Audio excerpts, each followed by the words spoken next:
Rain hammers against the outpost.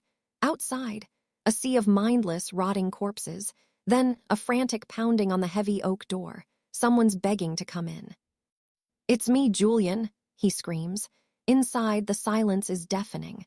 3 guys throw their weight against the door, hearts hammering. One of them cracks. What do we do? "Open it now," Beatrice snaps, her blonde hair disheveled. Julian is one of them, their own classmate. As class representative, she refuses to leave him to the wolves. She stands tall. "Any fallout, that's on me." Leaving him out there isn't just cold, it's a death sentence. Plain and simple. "He's probably already been bitten," one guy snarls. Beatrice doesn't flinch. Finally, the guy grits his teeth, looking at Barnaby. "Fine, I'm opening it." The second he's inside, "You slam it shut, Barnaby. Got it." Before he can even nod, the countdown begins. No turning back now. 3, the air goes still. He twists the knob, but then chaos. The guy right next to Barnaby, already turned.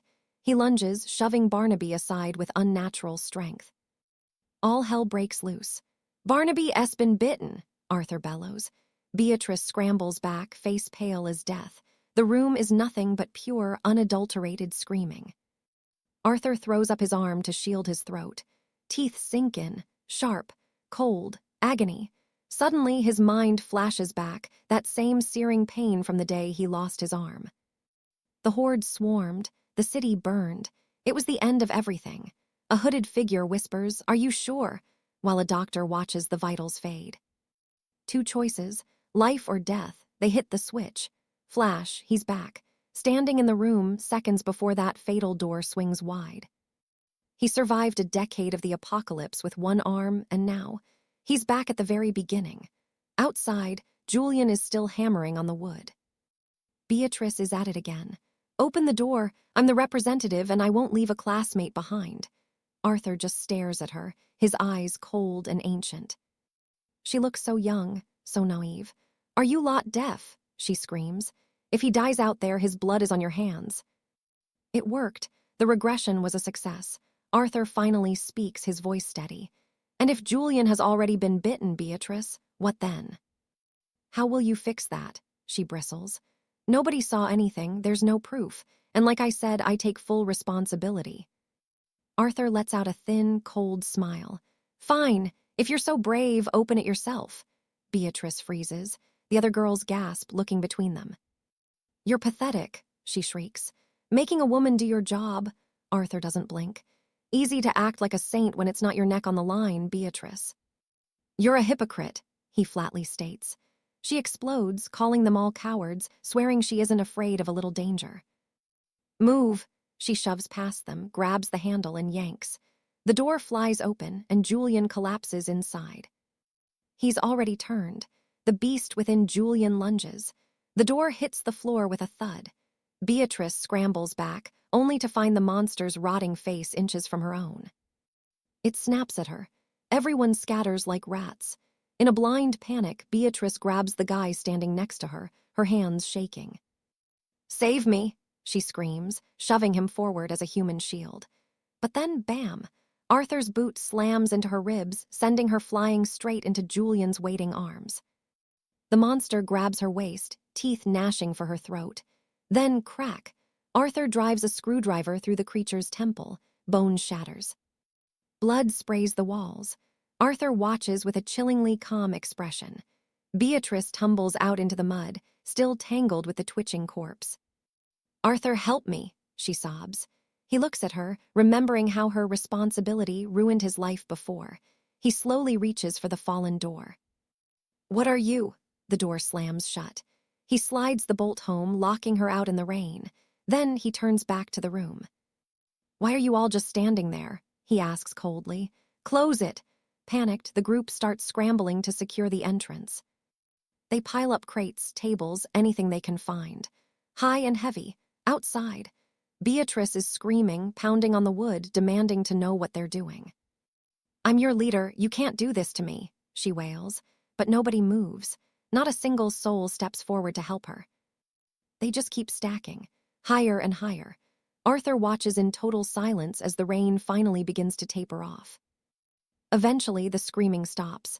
The silence is even worse. Everyone looks at Arthur. He used to be the nice guy.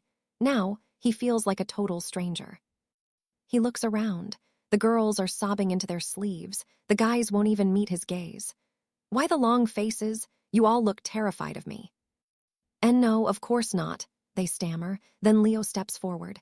Thank you, Arthur. If you hadn't kicked her, she would have used me as bait. The mood flips. Suddenly, Beatrice was always selfish, a snake who would have sold any of them out to save her own skin. Arthur gives a faint, knowing smirk. If you're all so brave now, let's open it up. I want to see what's out there. They freeze. Why would you go out there? He shrugs casually. Maybe that kick was a bit much. I just want to check on her. But the monsters, they protest. Arthur's eyes go dark. I said move now. Shaking, they clear the junk. He steps out onto the wet grass as the first light of dawn breaks over the horizon. No sign of Beatrice. No Julian. Not even a single monster in sight. Then slam. The door shuts behind him. We can't let a murderer back in, they scream from inside. Arthur doesn't even flinch. He just starts walking across the empty field. Inside, they whisper that he's finally lost his mind. But then Leo's breath hitches. He spots something. A lone female walker is standing right in Arthur's path. He doesn't slow down. He just tightens his grip on the screwdriver and keeps moving. He charges. The creature barely has time to hiss before he buries the steel in its skull, and he doesn't stop there. He drives the body into the dirt over and over. Inside, they're sure of it now, he's insane. But Arthur is just catching his breath. Even for a regressor, that took some work. Arthur crouches over the knight's corpse and digs something out. A small, glowing soul shard. He smirks. The catalyst of the Great Blight and his only ticket to survival. A branch snaps. He spins. A decaying rotter stumbles from the mist. Arthur swings his heavy iron mace, ending it in a single strike. Within the nearby carriage, a noble girl gags at the sight. The young squire, Julian, is stunned. This was the same coward from the stables. How did he become this monster? The whispers begin. It's a facade. No commoner changes this fast. One guard suggests letting him into the safe house. His blade is needed. Others hiss in fear. He's a madman. He'll turn on them next. Crack! The stained glass shatters. Arthur peers through the gap. Still hiding in there, he laughs, step outside. Splitting skulls is actually quite the rush. The survivors tremble, then a scream. Shadow behind him, a rotter springs. Arthur doesn't even blink. He shifts, driving a heavy boot into the beast's chest. Mace up, a sickening crunch as he shatters its jaw. It collapses, another body for the pile. The group inside is paralyzed.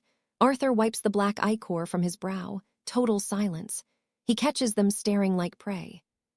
No telling if this rot is catching, he mutters. I'd have stayed with you lot, but it's a gamble.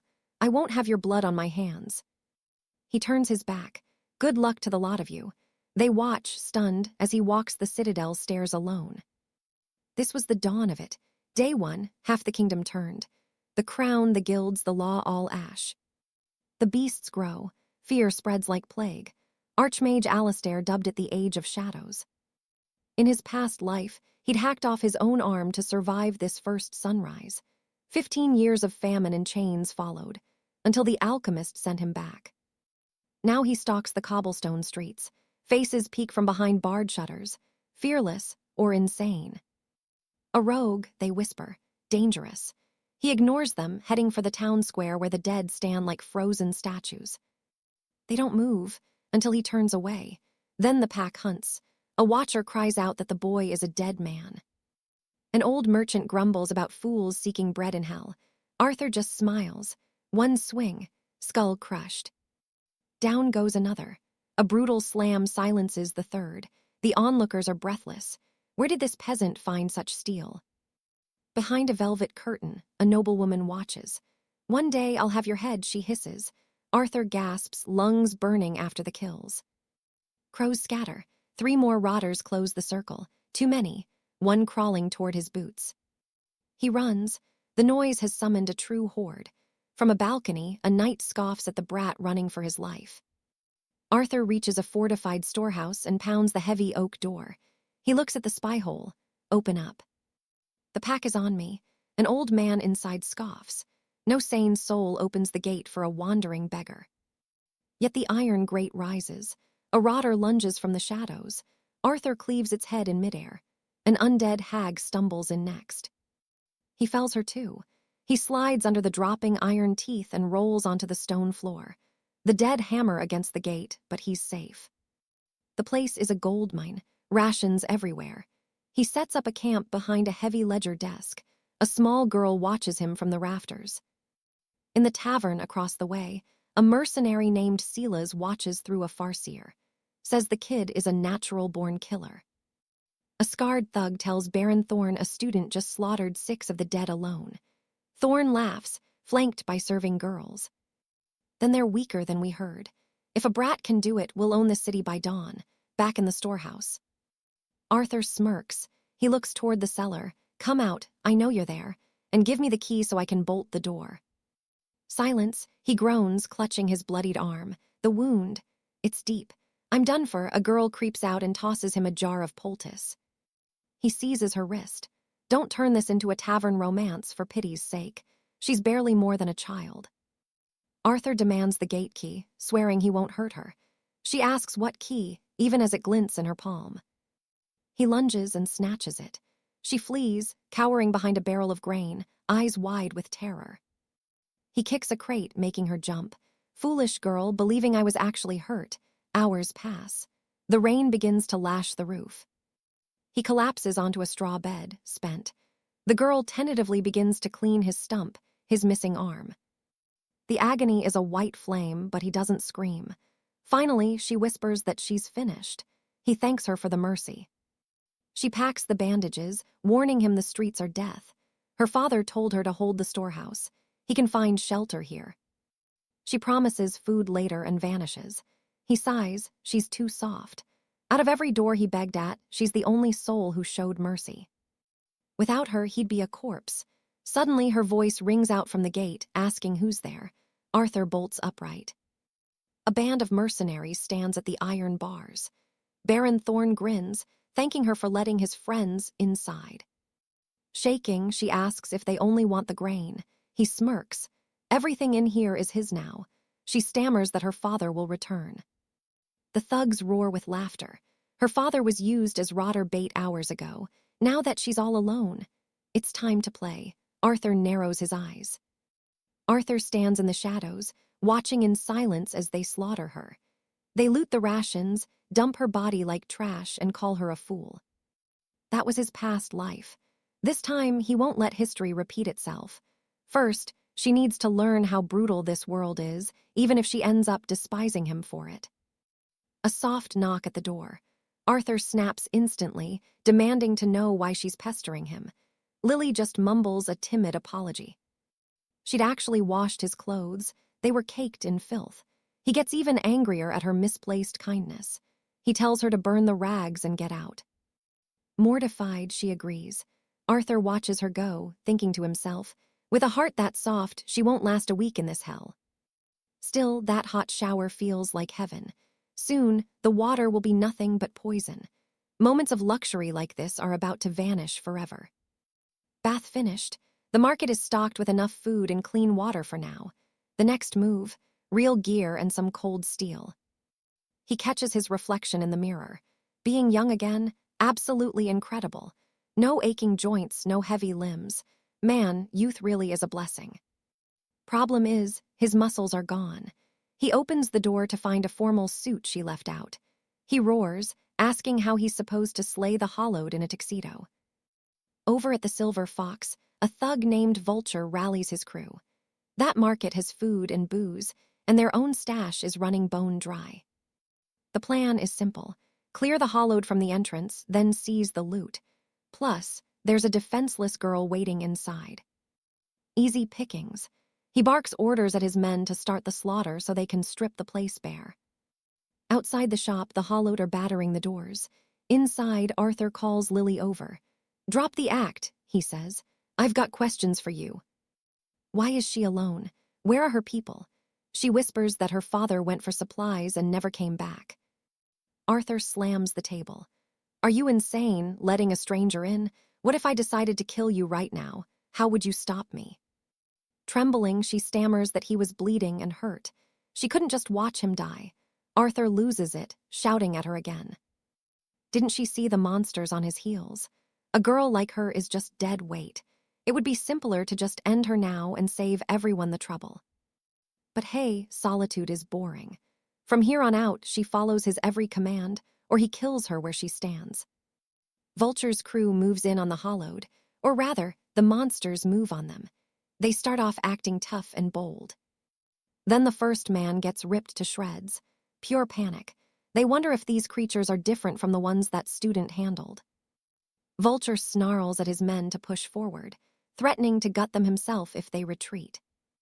One man bolts, screaming he'd rather the Hollowed have him than Vulture.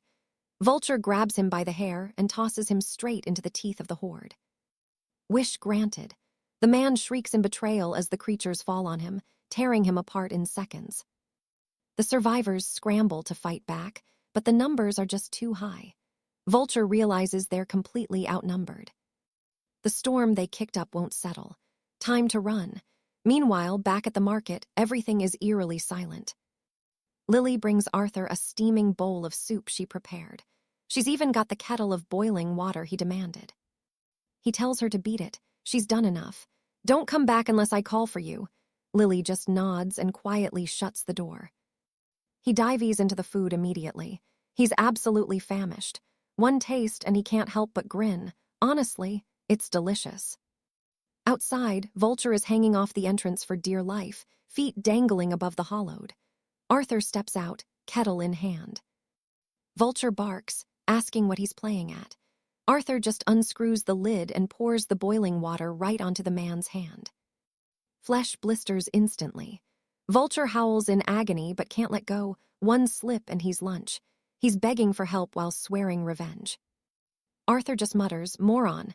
Then a tug at his sleeve. It's Lily. She begs him to stop. "Let him in, don't hurt him." Arthur freezes. He told her to stay away, but she won't budge. Her dad taught her never to harm others. Arthur stares at her. "You're really not afraid he'll kill you the second he's inside." Vulture swears he's harmless. He's just hungry, trapped. He's got nowhere left to run with the streets crawling with those things. Arthur clicks his tongue. He was seconds away from kicking the man loose and letting the horde have their feast. His eyes drift to a blade on the table. They pull Vulture in. He thanks Lily with a fake smile, then immediately declares the place his. "Obey or die." Lily's face falls. She realizes her mistake. Meanwhile, at the Fox, survivors desperately barricade the doors against the Hollowed. A scarred man curses Vulture for leading them into this death trap. The girls in the corner are screaming in pure terror. That wooden door is about to splinter. He shouts for help holding it, but his eyes are already darting toward the back exit. Better they get eaten than him. Back at the market, Vulture squares up against Arthur. He tells Lily she's cute, but an absolute fool. Since she saved him, though, he'll let her live, as his servant. Then he looks at Arthur. First order of business, dealing with the brat who burned his hand. He's going to enjoy the torture. Arthur stays silent, his fingers tightening around the blade. Lily pleads for peace, crying that her family owns this shop. "There's plenty of food downstairs, we can all share." Silence hangs in the air. She forces a small, hopeful smile. Poor girl. Caleb just wants a quiet life, but Vane, he's losing it. "You think this is a joke?" Then the blade flashes. Half a second. That's all it took for Caleb to slice right across Vane's mangled hand. Blood everywhere. Vane screams, but Caleb isn't done. He flips that cutter into a reverse grip and moves in again. Vane manages to block the next strike, but Caleb's already aiming for the throat. Here's the problem. Vane is a tank compared to our boy. A massive kick sends Caleb flying. He crashes hard and poor Lily goes down with him, bleeding. But Caleb, he just pushes himself back up, not backing down. Vane's beyond pissed. "First time someone's actually made me want to kill them." Another kick, and Caleb feels his ribs snap like dry wood. Then comes the stomping. Pure agony. Vane's obsessed. He wants to know how Caleb took down that zombie so easily. Caleb stays silent. "Fine, then you're dead." The stomping continues, brutal and rhythmic, while Lily just watches in horror. Caleb lets it happen. He wants her to see the rot in this world. But damn, the price is high. Finally, he gasps. "Stop, I'll tell you," Vane smirks. "Good boy, maybe I'll make your death quick now." Big mistake. Caleb spits a mouthful of blood right in his face. Vane loses it, slamming him into the wall and unleashing another kick. Stomp, punch, repeat. He's screaming for Caleb to just die already. The lesson is officially over. And then, the shift. Out of nowhere, little Lily lashes out, striking Vane right in the neck. He's stunned. "What do you think you're doing?" One shove, and she's gone. She hits the dirt hard. Vane grabs that box cutter, roaring with rage. They're both dead meat. But wait for it. Crack! Caleb swings a stick right into the base of Vane's skull. Game over. Vane collapses, and Lily can only stare at the pool of red growing on the floor. Did I kill him?" She's trembling. Caleb puts a hand on her shoulder, steady. "He was evil, Lily. You did what had to be done." She's so confused. Why be so mean when she was just trying to help? Then Caleb drops the news. The guy isn't dead. Her face literally lights up. "Then we have to save him." "Yeah, right." Caleb shoves her aside and drags her out of the room. "You're too naive for this world," he mutters, slamming the door shut. She's driving him insane. And this bastard. He trashed the whole room. Caleb grabs Vane by the leg and hauls him toward the window. One kick, that's it. Vane's body drops into the street like a bag of trash, right into a waiting swarm of zombies. Lunch is served. Vane wakes up just in time to see his nightmare coming true. Caleb just watches from above. Honestly, he's lucky Caleb didn't take his limbs off first. Suddenly, a noise. Across the street, some guy is dangling from a building, desperately trying to stay out of the reach of the undead. He's shaking, begging, crying. Caleb calls out, "Anyone else still breathing in there?" He's the last one. Someone let go of the door, the monsters got in, and everyone's gone. Now he's begging to join Caleb at the shop. Caleb's answer, a hard no. "Move now, or you're going to end up just like the guy on the sidewalk." The survivor looks down and sees Vane being torn apart. That's all the motivation he needs. He gathers his nerve and leaps for the next ledge. He's actually good, moving like a pro parkour athlete. Caleb watches him go, almost annoyed that anyone from that nightclub crew actually survived. Time passes. The horde is still lingering outside, and the windows are a mess. Caleb finally cracks open his bedroom door. Lily's still standing there. "Didn't I tell you to go wash up?" he snaps. She peeks inside and notices the body is gone. "Don't stare, he's downstairs." She hesitates. Did he escape? Caleb just tells her exactly how he escorted the man outside. Only a god could have survived that fall. Lily looks crushed. Why kill him? Even bad people can change. Caleb slams the door right over her head. "Are you serious? It's the apocalypse, Lily. He was always going to try and kill you."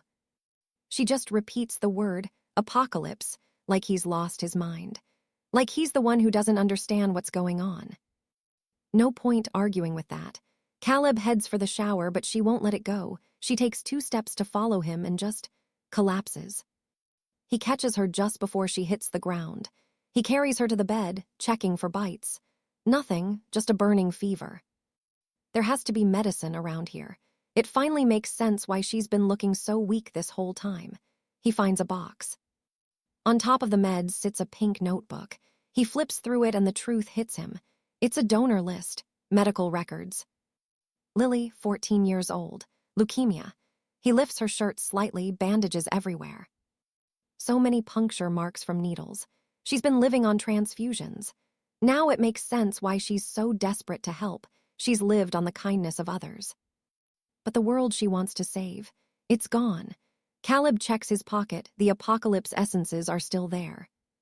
Would these even work on a disease? He doesn't know. Night falls, and while the streets are full of zombies, it's eerily quiet. By morning, the monsters are just standing there, motionless, staring at the sun like they're waiting for something. Caleb wakes up at the table, shivering. He must have passed out. He feels a gaze on him. Lily is standing right behind the door. She's already awake.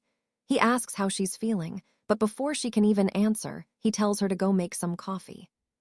As she turns to go, he stops her. "Pack the tools and food. We're going to find your father." She just blinks, stunned. Are they really going out there? "Yes," he says. "Her dad went for supplies and never came back. They can't just leave him." Lily doesn't even know what to say. "Stay put, Alara. That's what her father told her. Be a good girl. Don't come looking." But Alistair's got questions. How long has he actually been gone? 3 days. At least 3 days. Think about it. How long does a trip to the market usually take? Half a day. So Alistair asks the real question, why hasn't he come back yet? She snaps back. 3 days ago he shouted he was nearly home, and then… nothing. Alistair presses harder. Any other word? Think, he could be bitten, trapped, bleeding out alone, just waiting for help. Shouldn't they at least try? Alara lowers her head. Her father's last command was absolute. No matter what happens, she wasn't to leave that room. Alistair stands up, clearly irritated. He calls her a total idiot. Why was she so ready to save a literal criminal like him, but won't lift a finger to save her own father?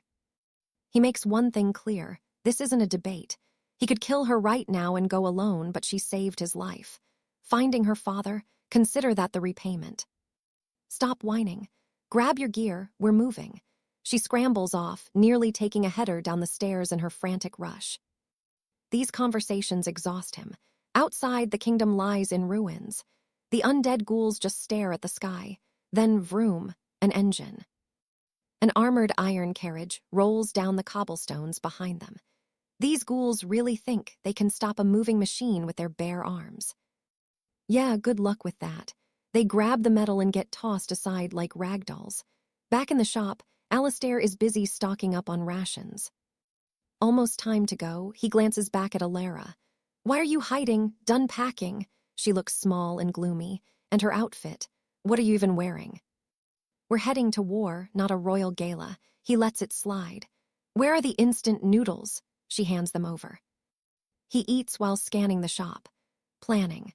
Once that door opens, he'll need to clear the ghouls, find a working carriage, and get her into it without her doing something reckless. That's going to be the hard part. She's over there nibbling on dried jerky sticks. He asks for a piece. She's still pouting from being scolded nonstop. Then someone approaches. A second later, kaboom, everything explodes inward. Shelves topple, dust and debris fly everywhere. "Earthquake," Alistair mutters. No, an armored wagon has plowed halfway into the store. The door creaks open. A bald, stout man in full knight's gear steps out laughing. He says he's lucky to find a merchant's shop that hasn't been picked clean. He boots a ghoul aside. Only good monster is a dead one. He strolls in, his eyes lighting up at the sight of the snacks. He drops into a crouch, licking his lips. Jackpot. The inner citadel was empty, so he took a gamble on this deserted block. Looks like it paid off big time. A dagger flashes into view. "Drop it," Alistair growls. The last pest who came in here got dealt with. He won't hesitate again. The guy reacts fast, hurls a bag of dried fruit right at Alistair's face. While he's blinking, the guy grabs what he can and bolts back to his wagon, slamming the door shut. Alistair is at the carriage window in a heartbeat. "Die, you filthy pig." The blade presses close. "I surrender," the guy blurts out. That's when Alara yells for Alistair to stop killing people. Both men just stare at her. She fumbles out a panicked explanation.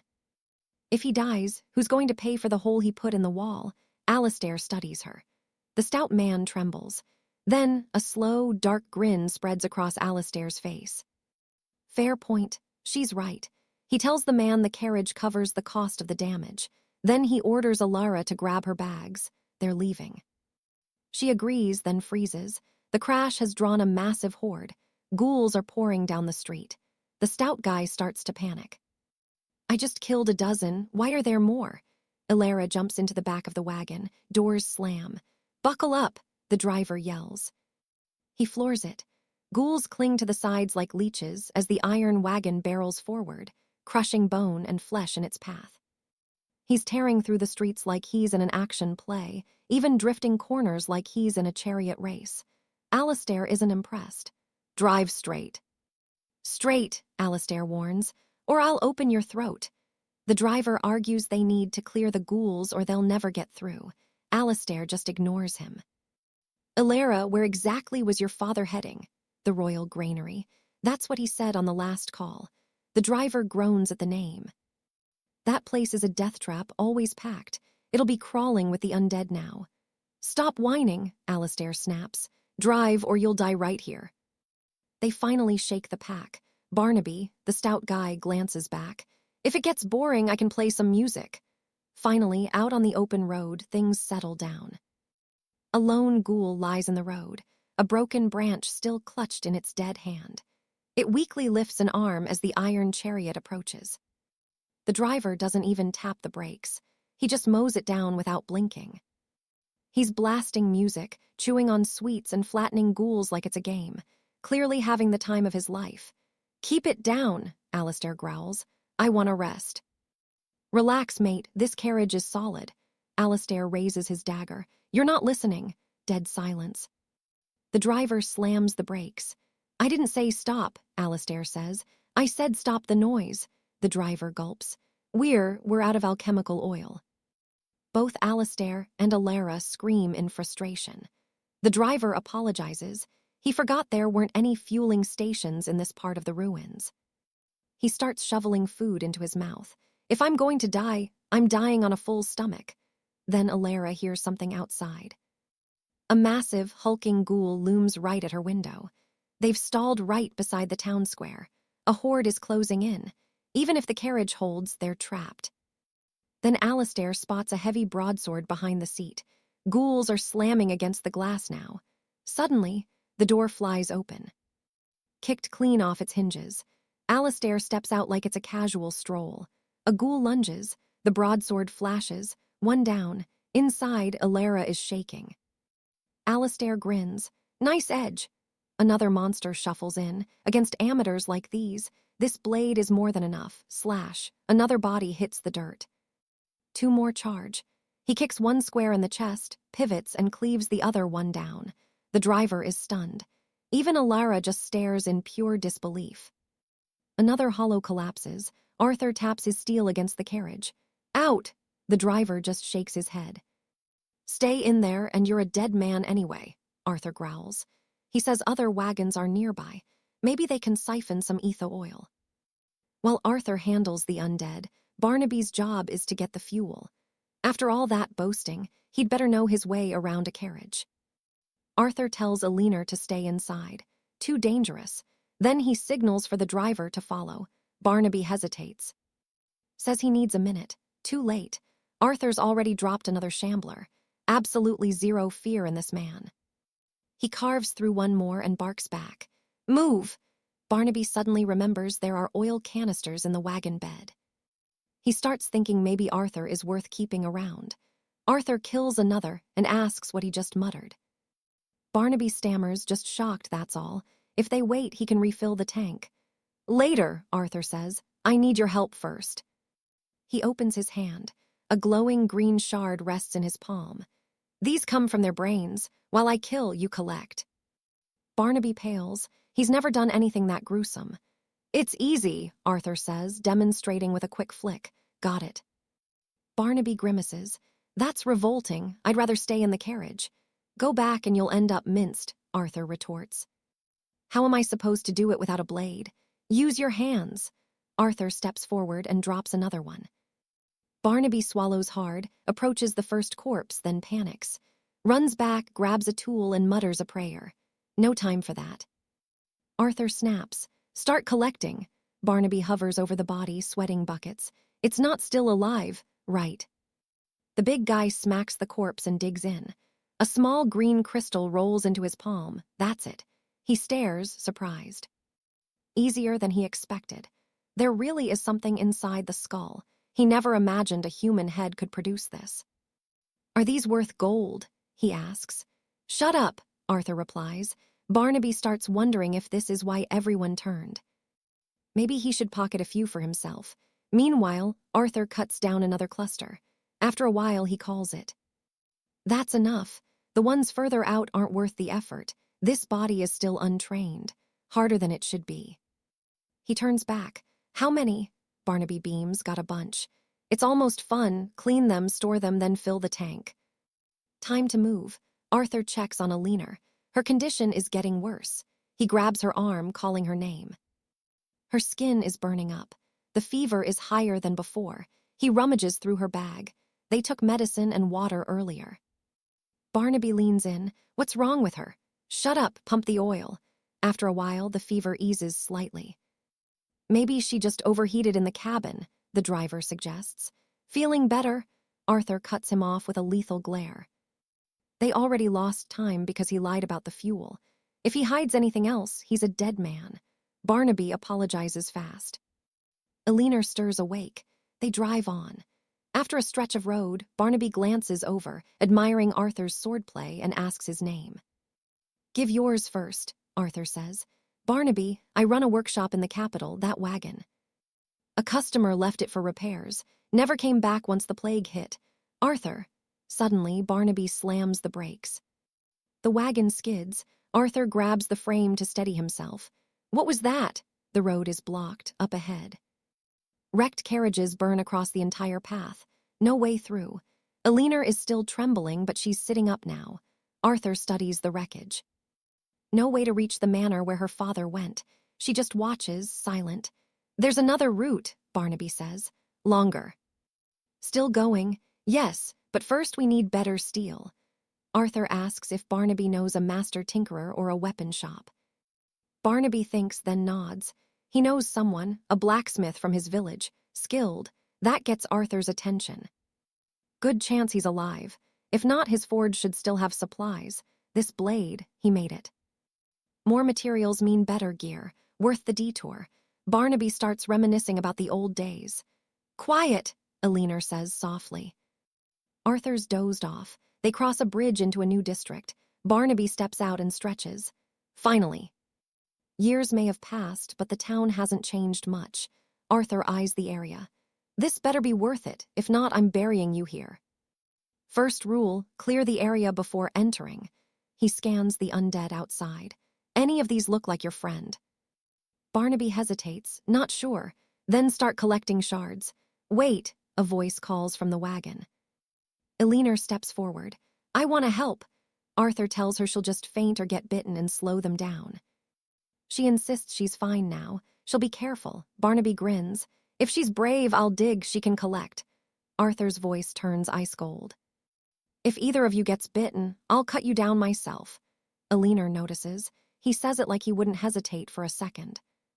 Arthur moves in, carving through the risen. Barnaby cracks skulls and chats, while Alina drops the green shards into a bag. From a nearby tower, someone watches through a glass. A man with a pipe, eyes dark with pure irritation. Another man enters. Lord Lawrence. Lawrence snaps without turning. Knock next time. A recruit outside trembles in fear. What's the situation? Lord Louis asks. They're staked out in the manor next door. 3 newcomers. One man is slaughtering the undead all by himself. He's a beast. Louis says he's seen them, so why the fuss? The squire stammers, this one. He's built different, my lord. Louis pauses, then clicks his fingers. A servant girl brings him a bowl of broth. He shoves it at the squire. Eat, then give me a real report. The squire beams. Lord Louis is the best.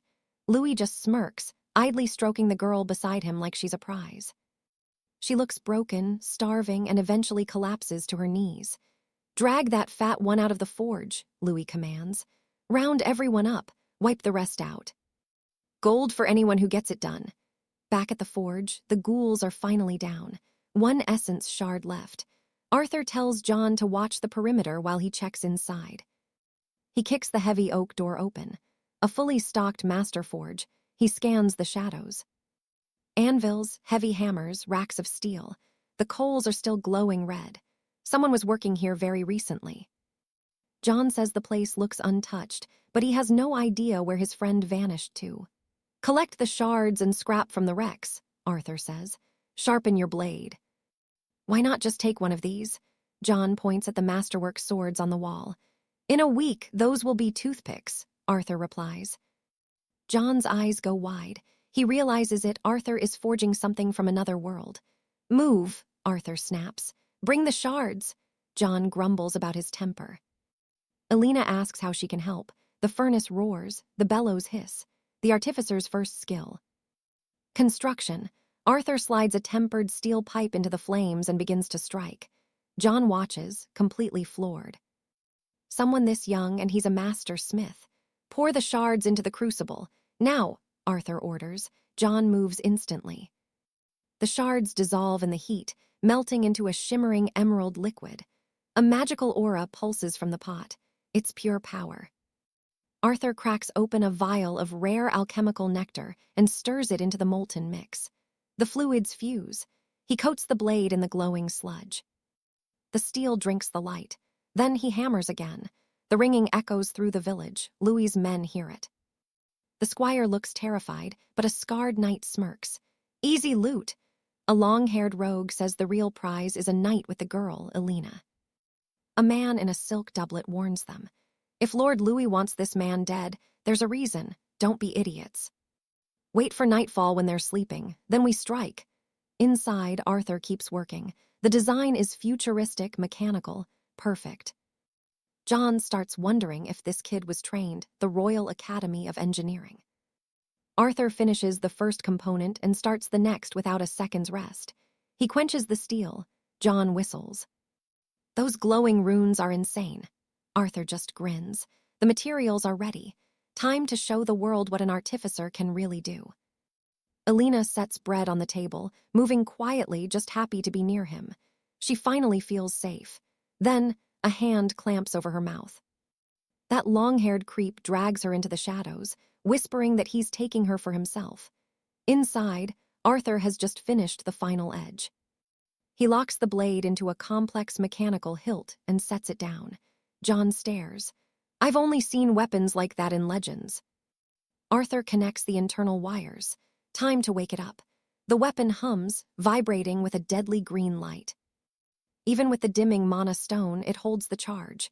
A second-tier blade. Done! John wants one too, but then Alina screams. They sprint outside, right into Louis's gang.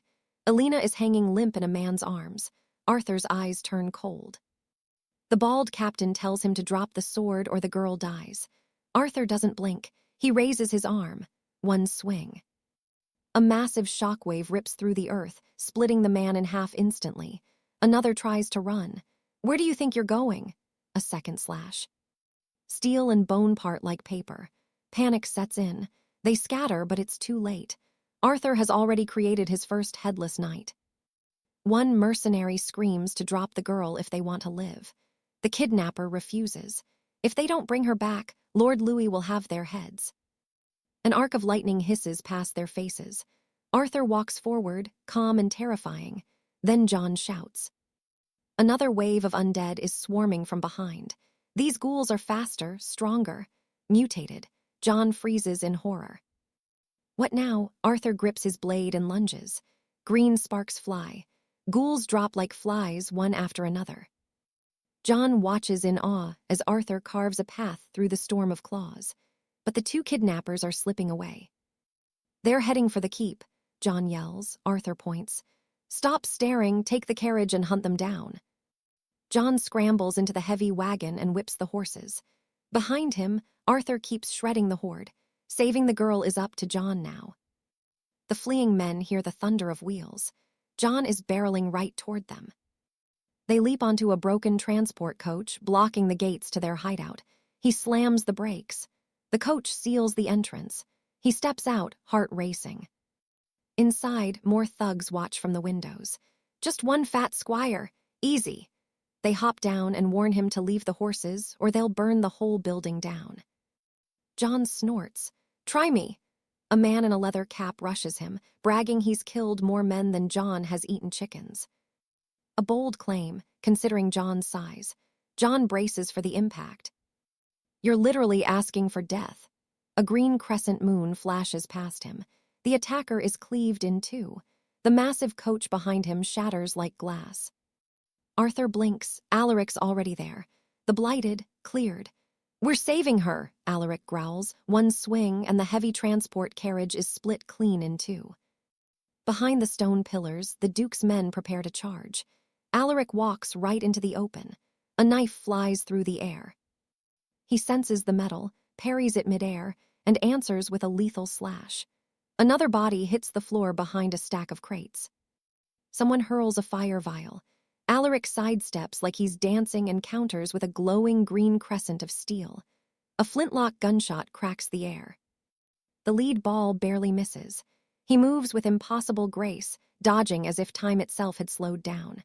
High above, Duke Lucius watches, impressed. He calls Alaric brilliant, asks how a commoner got so strong. He even offers a glass of wine, claiming he respects talent. Alaric just raises his blade in response. Lucius gestures toward Lady Alara. "Don't move, she's sleeping peacefully. One wrong step and she's dead." The Duke claims he's being a gentleman, so Alaric should stop the theatrics, unless they want to test if a bullet is faster than a blade. Alaric studies him in the heavy silence. Arthur whispers, terrified, "What's the plan? They've all got muskets." Suddenly, Alaric smiles. He agrees to talk. He's planning something massive and needs manpower.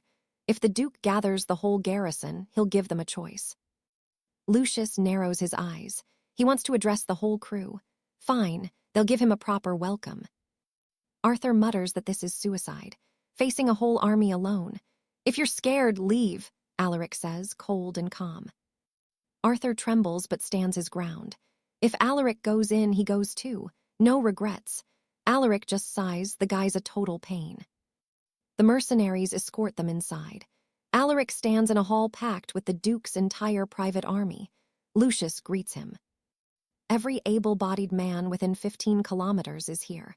I am Lucius Sterling, the leader. What is your name? What help do you seek?" "Alaric." Alaric says he remembers that name. Lucius asks if he knows how this plague began. The Duke freezes. How does this stranger know his name and the origin of the rot? Alaric compliments him for seeing the signs early and hoarding the kingdom's supplies. He mentions the Duke's secret plan to form the Order of the Void Drake. Lucius recoils. That name was a secret shared with almost no one. How does this boy know? Alaric pulls out an emerald soul core. He bets the Duke is more interested in this anyway. Lucius loses his patience. "Stop the riddles and speak." Alaric pauses, then lays it out. Maybe it started with a virus from the southern seas. Maybe it was an experiment to cull the weak. Or maybe a fallen star brought something alien to their shores. He knows Lucius has heard all three. That's why he moved his people from the capital to this fortified mountain base. The Duke nods. He knows more about the infection than most. He pulls 2 glowing cores from his velvet pocket. He doesn't understand why they grow inside the skulls of the blighted, but he suspects Alaric's project, and that sword are linked. Alaric confirms it, but he needs help. Lucius agrees on one condition. He wants to see the sword first. Alaric starts to lift the blade. Lucius reminds him of the girl nearby. Nobody wants a tragic end to this story. Alaric hesitates, then hands it over. A guard grabs it and nearly hits the floor. It's impossibly heavy. Lucius scoffs and tries it himself. He can't even budge it. He laughs dryly. Today is full of surprises. Talk, explain. Alaric tells them the truth. When the rot takes a soul, a core begins to form in the brain. At first, it's pitch black. The longer it stays in a monster, the more energy it drinks. That power, it fuses perfectly with the human body. It can also forge steel far stronger than any master blacksmith could offer. Lucius leans in, greedy and intrigued. If it adapts, can we consume them? Become gods? Alaric warns him. Most people just turn into monsters. Lucius asks about the ones who survive. Watch, Alaric says. I'll show you. Step 1, activation. He slams 2 power conduits together. Green lightning surges through the hall. The magical generators spark and explode into hellfire. Total darkness. What have you done? Lucius screams. In the chaos, Alaric snatches his sword and lunges. The first strike misses. Lucius fires his flintlock. Alaric slips past the lead. He tightens his grip and shears right through the man. The Duke realizes too late. He was a fool to underestimate him. The Void Drake dies here, Alaric says, his voice like ice. In another life, you'd build a kingdom of slaves and infamy. Not today. another flash of steel. More bodies fall, the floor is ruined, blood is everywhere. Alaric looks at Alara still asleep. His face finally softens. He brushes a stray hair from her forehead. The world is cruel enough. She doesn't need to see this massacre. A shadow appears at the door. It's Arthur, the coward who fled earlier. He steps in with a lantern, jaw dropping. You wiped them all out. Yes. Alaric picks up a dropped weapon from the floor, objective complete. Wait, Arthur stammered. We came all this way for this scrap of metal. Weapons evolve, Alaric says. They're deadlier than ever.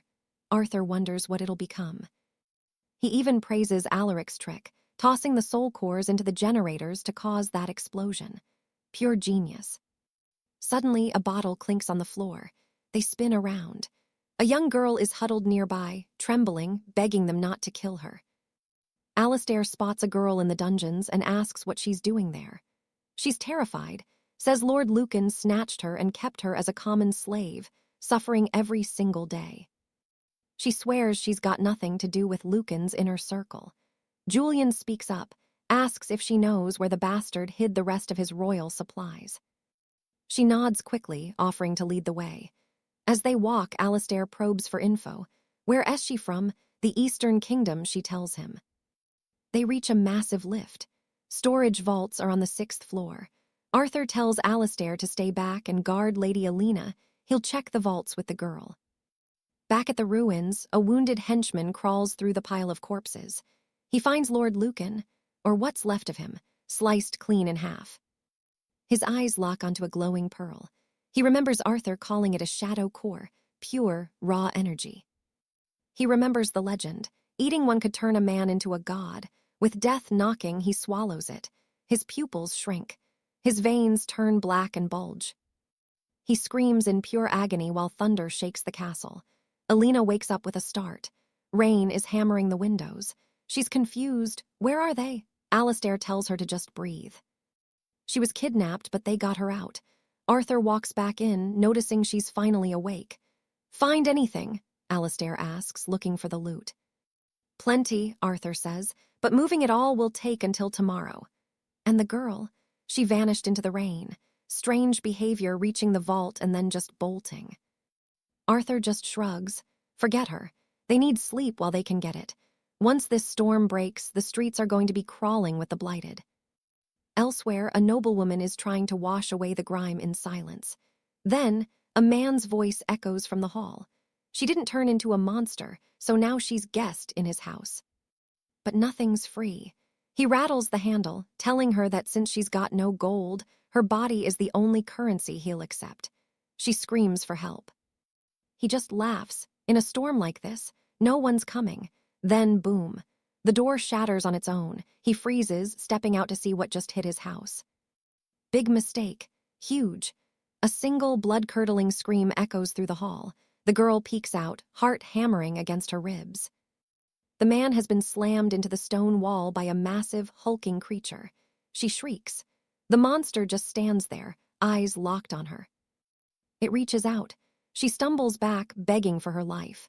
The beast pauses, catches its horrific reflection in a silver mirror, and collapses, clutching its head. I'm not a monster, it roars, pounding the stone floor. Why did I turn into this thing? Shaking, the blonde asks who he really is. He says he was a soldier, shot and left for dead. Then he swallowed a shadow core. Now, his body is a nightmare. People turn into these things by eating those black pearls. He heard it from a man named Arthur, the one who ripped the core from a beast's skull. Her eyes turn cold, sharp. He mentioned Arthur.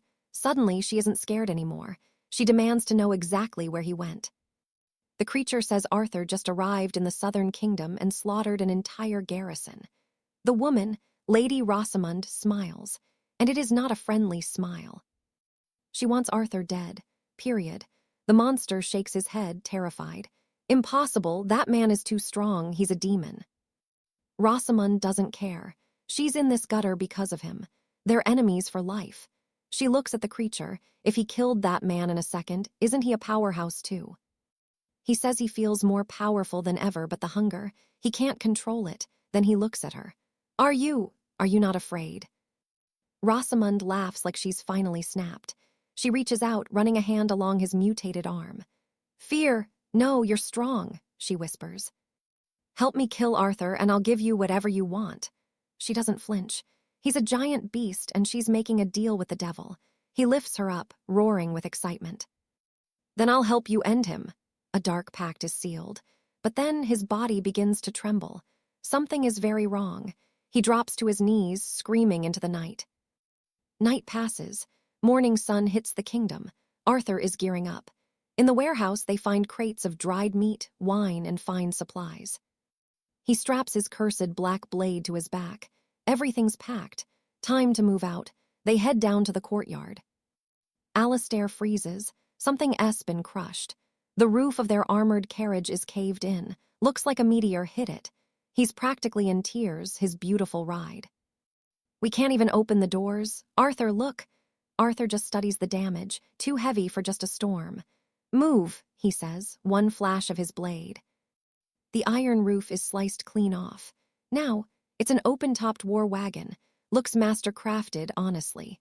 They hop in and the Mana engine still purrs. "Guess we're finding her father now?" Alistair asks. Arthur nods. They roll out of the gates, Alistair finally cracking a grin. "Open-top Apocalypse Edition. I can get used to this." But then, the Blighted show up. Off to the side, a girl and a group of students are sprinting away from a massive horde. Arthur recognizes them. His old classmates from the academy. Still alive, they're screaming, desperate. One girl trips, her face hitting the dirt. The monsters are inches away. Suddenly, zip, a green monarch slices through the air. The entire horde just falls apart. The students stand there, paralyzed in shock. Then they see Arthur walking toward them. He's got that calm smile. "Didn't expect to see you lot again." They start thanking him, sobbing and shaking. They really thought they were dead meat. One noble student just stares at him. How did you get this powerful?" Arthur just ignores the question. "Where are you headed?" They explain they fled the academy. Word is there's a refuge camp on an island. Most of their friends died on the road.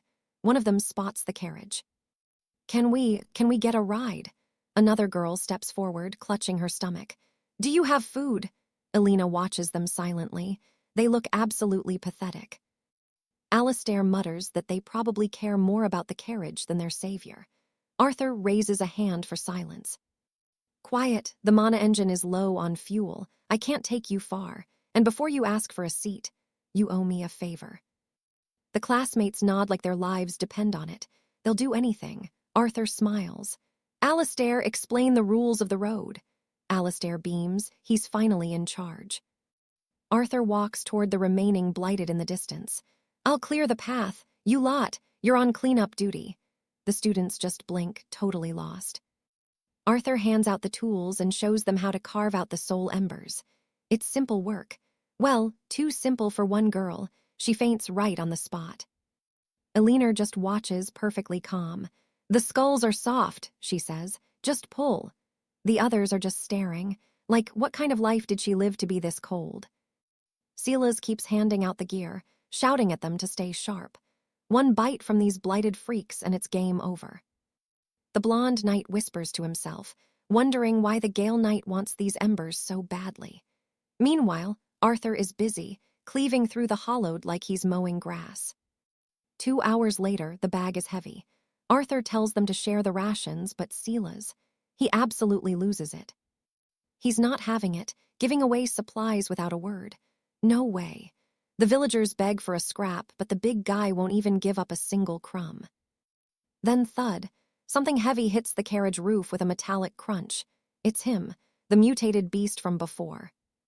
Arthur knows that face. It's an evolved magic user. "Run!" he roars, just as a massive claw nearly takes his arm clean off. He skips back and sends a crescent of green energy flying. The monster dodges. It's not a mindless beast, it's calculating. And then, slow clapping echoes through the street. Out steps Rosaline, the self-proclaimed queen in the low-cut gown. Arthur's eyes go dark. The crowd is stunned. Their own noble representative. Rosaline spits that she did whatever it took to survive just to see Arthur dead. She points a finger, orders the beast to rip him apart. Arthur can't wrap his head around it. The beast lunges. No choice now. Arthur's ready to fight until a massive fireball slams down right between them. High on the rooftop stands a new player, a flame-wreathed figure with long, flowing hair. Meanwhile, out at sea, a merchant puffs on a cigar. "Peace at last," he sighs. "Dead men can't fly," he laughs. They're planning to raid the other ships for loot, and then, boom. One of the boats just vanishes in an explosion. The Cinder Witch lands. 1 minute the sailors are screaming, the next, just ash, back to the city. The flame-haired creature is perched on a ledge, looking down at the chaos. Arthur and the shadow beast both look up. Everyone's frozen. Another evolved user, and worse, she's an elemental. Rosaline is panicking. She asks her monster if that thing is with them. He's got no clue. The Cinder Witch leaps down and grabs him by the throat. Definitely not an ally. He tries to talk his way out of it. Big mistake. She plants a boot in his gut and kicks him straight through a carriage. Then she opens up with the fire. Silas starts wailing as their ride, and all their food burns. "Forget the food. Run!" Arthur screams. He grabs a leaner and bolts. Behind them, Rosaline is screeching for her beast to finish Arthur off. The monster is struggling. This isn't his fight anymore. Suddenly, the Cinder Witch hurls a massive fireball straight at a leaner. The earth literally erupts. Chaos everywhere. Eleanor trips, but Arthur dives and pulls her out of the blast zone just in time. A wall of fire cuts the street in half. "Move!" Arthur yells. "Stop staring!" Silas is crying out. "Where do we go?" Arthur spots a cellar entrance across the way and makes a break for it. "Follow me!" Behind them, the shadow beast faces the Cinder Witch again. He's trying to de-escalate. "We shouldn't be enemies, right? Did you eat the black ember too?" he asks. She mumbles 2 words, "Black pearl." Suddenly, she clutches her head and collapses. "I didn't want it." She's sobbing now, says some lunatics tied her down and forced that thing down her throat. She wants them all dead. "Kill them," she rasps. The beast nods. He's been there. He gets it. But Rosaline cuts the pity party short. "Enough, Arthur is getting away." She's got her arms crossed, mocking them both. How are they going to get their revenge if they let him slip through their fingers? The monster growls. He can still track Arthur's scent. The Cinder Witch looks up. "Who is this Arthur anyway? Why does he matter?" The beast says Arthur knows the secrets of the pearls. Maybe he even knows how to make them human again. That stops her. If there's a way back, she's in. Cut to Arthur and the group sprinting until a carriage comes flying at them and explodes, blocking the road. The monster lands right in front of them. Not over yet. He knows Arthur understands the curse of the Black Pearl. Time for a chat. Arthur realizes there's no running now. He tells Silas to take a leaner and get out of there. He'll buy them the time they need. They round a corner and run right into the Cinder Witch. Surrounded, Silas is muttering prayers. Rosaline is just lounging on top of a carriage, laughing. No escape. Arthur is officially done with her. He tells his friends to stay back. He's handling this. The shadow beast charges. Arthur slips the attack, pulls a flintlock, and pulls the trigger. The shot hits Rosaline square in the shoulder. She screams. The monster freezes. He thought Arthur was aiming at him. Then bang, another shot. Rosaline takes this one in the gut. The beast throws himself in front of her just as Arthur follows up with a deadly green slash. The witch strikes from behind, igniting the street. Arthur rolls clear of the heat. A literal firestorm is coming for his head. He swings his blade, deflecting the flames with sheer force. Eleanor and Silas can only watch. Eleanor pulls a small axe from her bag and chucks it, but it just bounces off the witch's head. 0 damage. The creature turns her eyes on them. Silas is panicking. But that split second of distraction, that's all Arthur needs. He lunges, but not at her. He hits the overhead water pipe. It bursts, and a massive flood douses the fire instantly. Steam everywhere. Through the mist, Arthur lunges and carves into the Cinder Witch. She lets out a cry as he nearly takes her foot off. She retreats. Now it's just Arthur and the shadow beast again. "You'll pay," the monster growls, but they're both too battered to continue. They're gone. Arthur stands alone in the silence, then drops to one knee, completely spent. Lady Alara rushes to his side, panic in her eyes. Is he wounded? No, just the sheer weight of relief washing over him. They actually made it, surviving 2 blessed killers. Sir Cedric, shaking, asks where these monsters even come from. Arthur hesitates before dropping the truth. When commoners consume those soul shards, most just turn into mindless hollowed. But in about 1 out of 10,000 cases, someone evolves into an awakened warrior instead. Even rarer, keeping your sanity after the change. Cedric asks how the hell he knows all this. Arthur just shakes it off. He'll explain everything later. Right now, they've got a choice to make. The carriage is totaled, the rations are gone. Yeah, things are looking grim. Arthur's face darkens. This plague is spreading way faster than before. Before the world fully burns, he needs to forge a blade that can actually handle this nightmare. Outside, the heavens opened up again. To make matters worse, the carriage was a complete wreck. Cedric was practically in tears, hoping they could at least save a few scraps of bread. But the real kicker, those damn beasts had piled every broken wagon in front of the stable to block their escape. So they were officially on foot. Arthur handed the 2 of them his only cloak, the only thing left to keep the freezing rain at bay. Our hero asked Alara what the plan was. She realized she'd been to these woods before. An old friend of her father, a reclusive scholar, lived nearby. She pointed toward the mist-covered high peaks. Follow that trail, and they'd reach his manor. Cedric grunted, wondering who this guy was and if he was even still breathing. She admitted he was a bit eccentric, but a good man, or at least, she prayed he still was. His manor had massive stone walls, a library full of scrolls, and deep cellars of food, so he had to be safe. Cedric joked, asking if the guy ran some kind of tavern in the mountains. Arthur realized if he was her father's ally, maybe the old duke was hiding out there, too. Either way, it was their only shot, but the horde of Hollowed was already closing in from behind. Arthur drew his steel. He'd clear the path, they just needed to keep up. Meanwhile, across the valley, another massive beast was tearing through the Hollowed like wet parchment. He cornered one, ripped a shard from its chest, and growled that it was finally enough before leaping onto the rooftops. The fire-wielding Lady Joanna was ducking the rain nearby. He barged in, calling for Rosaline, who looked like she was about 3 seconds away from death's door. He held out the shards. She hissed at him to hand them over, but the monster paused. Was she absolutely sure she wanted to swallow that darkness? She told him to give her the damn stone and get out. Man, this big brute got shut down like a total amateur. Even so, he still feared her. Joanna asked if the girl had actually eaten the shard yet. He sighed, saying she seemed to be second-guessing it. Her friend agreed, who wouldn't hesitate after seeing the freakish monsters they'd become. But the beast just growled that he didn't want her to die. Joanna had cauterized the girl's stumps, but she knew that without a miracle or magic, she was a goner. Everyone knew the only chance she had was to consume the shard. Joanna whispered that it would be worth it. She could mutate just like them, and then they'd have a new sister to help them bleed the world dry and get their revenge. But the beast warned her there might be knights as strong as Arthur out there. Plus, her severed arm still wasn't growing back. Joanna found it bizarre. Arthur's blade seemed to swallow her flames like they were nothing. The dark-skinned beast, Baron Thorn, decided their best bet was to kidnap Arthur and squeeze him until he spilled all the secrets of the shards. That's when she introduced herself as Joanna. The brute gave his name, Thorn.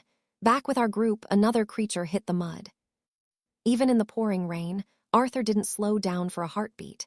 But man, you could see the exhaustion in his eyes.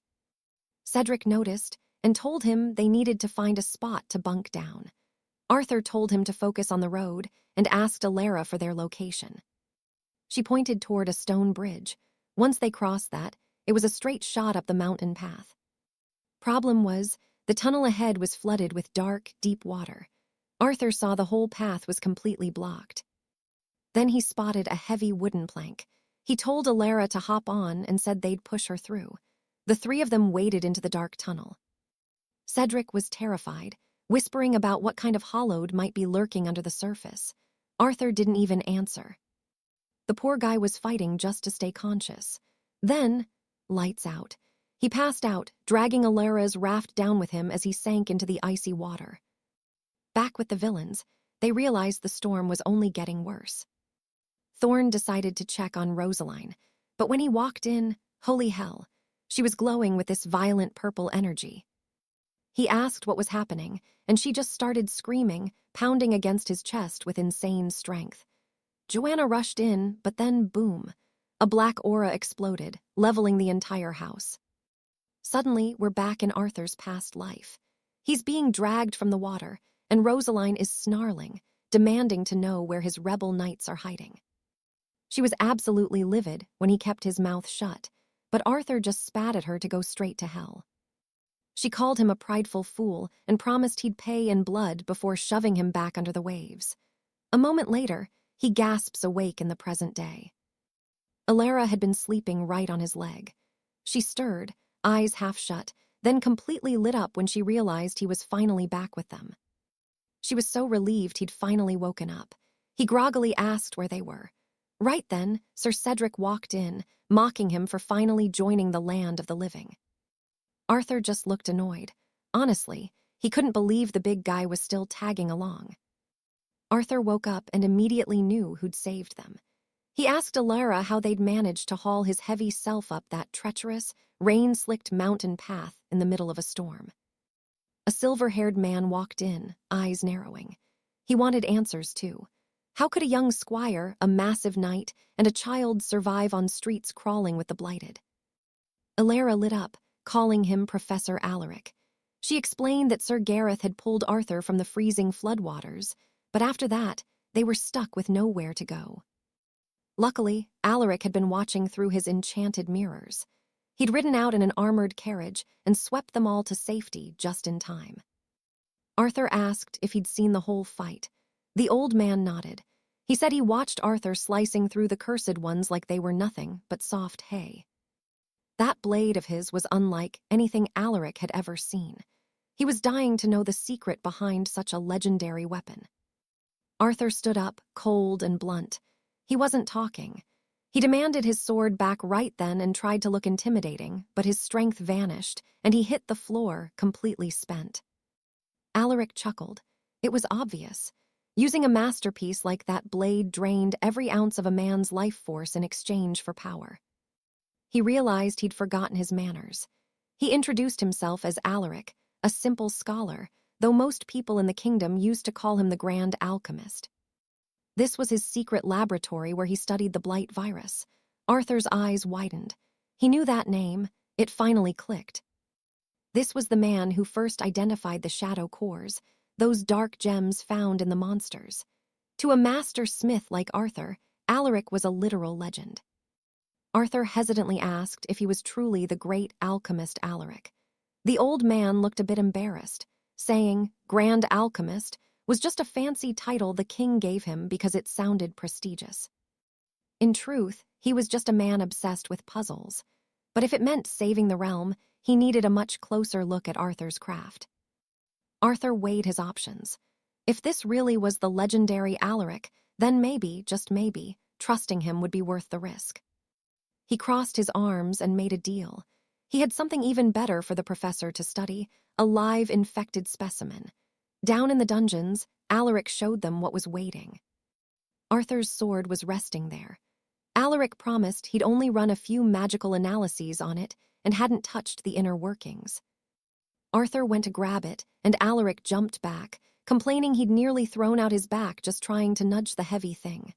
Arthur looked around, genuinely impressed. This workshop was peak. With a setup like this, he could forge weapons that would make his old ones look like toys. Alaric leaned in, asking if Arthur had actually forged that masterpiece himself. Arthur gave a sharp nod. Alaric's face lit up like a kid on festival day. He begged to watch Arthur work his magic on a new blade. Arthur told him his forging process was a trade secret. Alaric pouted, calling him a bully. Arthur smirked. If the old man kept them well fed for a few days, he'd consider a demonstration. Little did Arthur know, Alaric's scrying orbs had been tracking the two of them for a very long time. He already knew their history. Man, the apocalypse is relentless. Not a single day of peace. I actually feel bad for these monsters, stuck wandering in the mud with rotting feet 24/7. Inside the stronghold, Alara kept watch over the perimeter mirrors. Alaric walked in with a warm drink, glad she was taking her duties seriously. She told him she'd do whatever it took to be useful. Alaric praised her for keeping a lookout for any other poor souls lost in the woods. Then his face fell. He had to break the news. There was still absolutely no word on her father's whereabouts. She stayed strong, insisting her father and the professor were good men, so he had to be okay. Alaric stepped closer, his voice dropping. He asked if her new companions were actually good people too. That boy Arthur didn't seem like a normal apprentice. No kid knows that much high-level alchemy, and his eyes. They had the cold, hollow look of a seasoned executioner.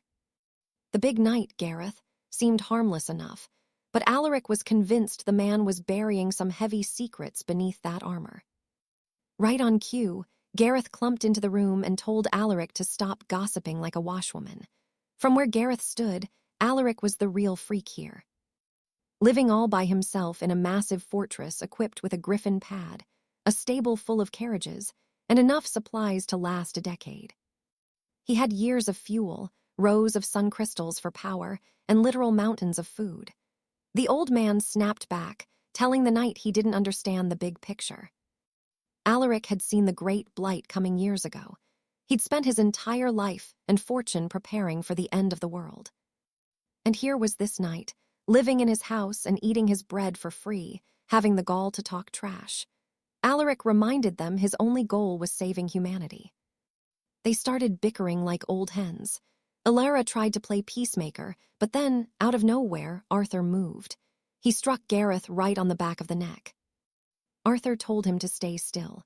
A drop of blood trickled down, and a confused Gareth asked what the hell that was for. Arthur didn't blink. He just said the next stage of the blighted mutation was starting. Time was up. A much bigger disaster was coming, and they needed to get ready. Now. The old man went pale at the mention of mutation. Outside, the rest of the group from earlier were still huddling in the dark, watching the monsters circle. Honestly, I'd almost forgotten these guys were still out there struggling. The leader crouched low, telling the group they were completely boxed in.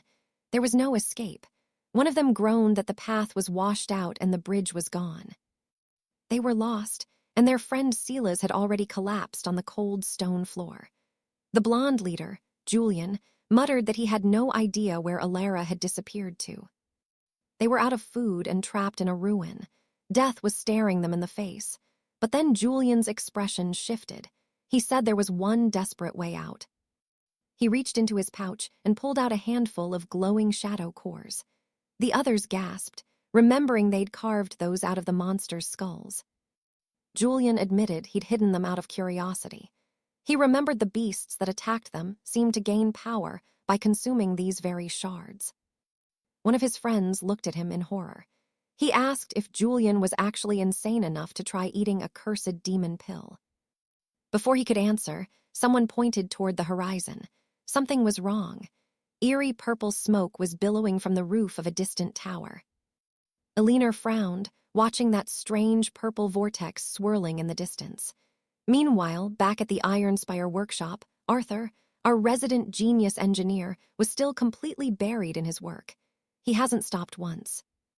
Master Alaric mentioned the boy had been locked away for days now. Seriously, the guy was in a total trance, and nobody had a clue what was keeping him so focused. Alaric figured he was forging gear to fight the Hollowed. And honestly, they needed it. With things like those bone spike fiends or the flaming cinder walkers appearing, the threat was evolving, fast. If more of those monsters showed up, it was game over. Alaric knew everyone in the hold would be dead within the hour. They were totally defenseless. The old man just wanted to build a safe haven, a refuge, not a fortress for a bloody war. I mean, why would he ever think he'd need an arsenal here? Suddenly, Elinor came sprinting in, screaming for them to come look. She de-spotted her father on one of the scrying mirrors. The three of them didn't waste a second and rushed to the monitors. "Where?" Alaric barked. She pointed at the screen, the east gate. She'd even managed to save the footage just in time. She told them to look closely. There he was. Her father was absolutely covered in hollowed remains, using the stench to blend right into the shuffling crowd. Gross, but hey, it works. Alaric studied his movement. He wasn't one of them, not yet. Her father was just using the absolute chaos to slip away in disguise. Smart man. Gareth couldn't believe it. Surviving like that, it was insane. But Alaric, he was already thinking ahead. If that smell kept the monsters away, that was something they needed to study. Immediately. Elinor turned to them, desperate. "What are we going to do?" Alaric hesitated, the weight of the choice hanging heavy in the air. The storm outside was brutal, and Arthur didn't look like he was budging from his forge anytime soon. Alaric just told her, "Look, ask Arthur yourself if you're so worried." Maybe he'd finally crafted something legendary? Nope. Arthur shot that down instantly. He wasn't finished yet, so rushing him was useless. His only rule, don't disturb him unless you're bringing food. Gareth thought he was being way too cold. I mean, come on, at least give the poor girl some comfort, right? Our boy just looked at him and asked, "If you're so concerned, why don't you go rescue her father yourself?" Cold, but he's got a point. Gareth was confused until he saw the gifts. A flintlock-style rifle and a gleaming blade. Arthur explained he'd bound them with his own blood so Gareth could actually wield them. Gareth hesitated, but when he grabbed them, light as a feather, Arthur explained the secret. The crystal-infused steel could literally read his thoughts. Magic, basically. But there was a catch. Just like those spectral daggers he used, these weapons drained his energy. If he wasn't careful, he'd be running on empty in the middle of a fight. Gareth's face lit up as he scribbled down every word. Then he pointed to the rifle, eyes wide, and Arthur gave him the nod. It was the real deal. To fire, he had to let the mana build up first. The shots were devastating, pure power, but his ammo was limited. He had to aim carefully because every single shot had to count. Gareth's eyes nearly popped out of his head.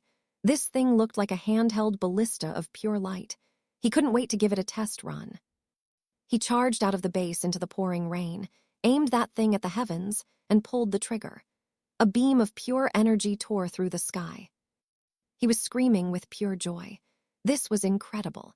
Then he drew the blade, swung it with a roar, and claimed he finally had the same godlike power as Arthur himself.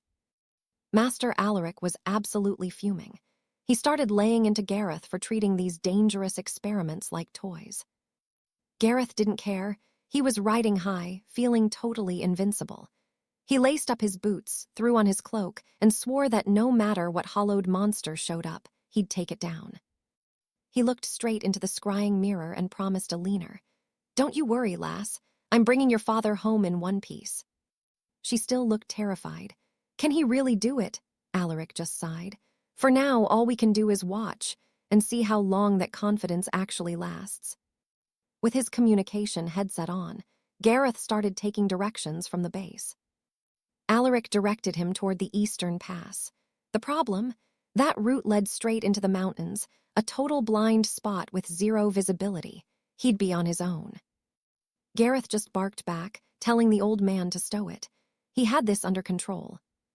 He pushed forward until a pack of hollowed started closing in from the shadows. Gareth just grinned. Time to see what Arthur's new gift could really do. Boom, he unleashed a massive emerald shockwave that sliced those monsters clean in half. He let out a victory yell. He was too strong now. Fear, what was that? But then, something caught his eye.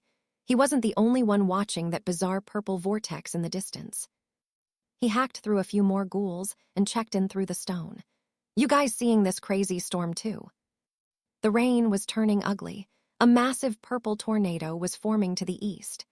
Alaric warned him the mirrors couldn't see it, but the sensors were picking up wind speeds close to level 6. Staying out there was suicide. He needed to get his tail back to the house, and he needed to do it fast. Gareth radioed back to Elinor with a shaky apology. He was strong, sure, but he wasn't about to pick a fight with the power of the gods. Master Alaric tried to keep Elinor calm. "Steady now, child. Your father is a survivor. He'll definitely find a place to protect himself until this passes."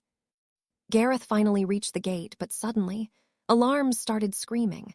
Alaric nearly jumped out of his skin, rushing to see what happened before telling everyone to just breathe. Turns out, he'd actually dragged a hollowed back with him. Apparently, he thought Arthur needed a fresh specimen to work on. He was weirdly hyped that the thing was still twitching. "Wait here!" he yelled, running off to find Arthur. Alaric was just as excited. The thing was actually still alive. Well, alive was a strong word for that rotting thing. Still, Arthur gave Gareth some rare praise, which only made the big guy even more fired up. Arthur was just glad to see the team finally clicking. Meanwhile, our boy was back in the zone, fully committed to his production phase. He'd already finalized the intricate mechanics for the prosthetic arm. The rain hammered down for ages, until finally, a rare ray of sunlight pierced through the gloom of this cursed apocalypse. And just like always, the hollowed lost their minds the moment the light hit them. They went into a total frenzy, and then they started to change. Suddenly, their eyes glowed crimson as they began scaling the stone walls of the capital like possessed animals. A poor village girl was laughing, enjoying the rare sunlight, until a massive beast towered over her. Pure horror. Her father heard the scream and came charging out, but it was already too late. The entire family was slaughtered on the spot. These weren't mindless ghouls anymore. They'd evolved, leaping through windows and forcing their way into the homes of the innocent. No one was safe in the castle anymore. Julian's fellow students fled in absolute terror, trying to escape the carnage before the building became a tomb. Just as a beast lunged for one of them, a blade pierced its neck from behind.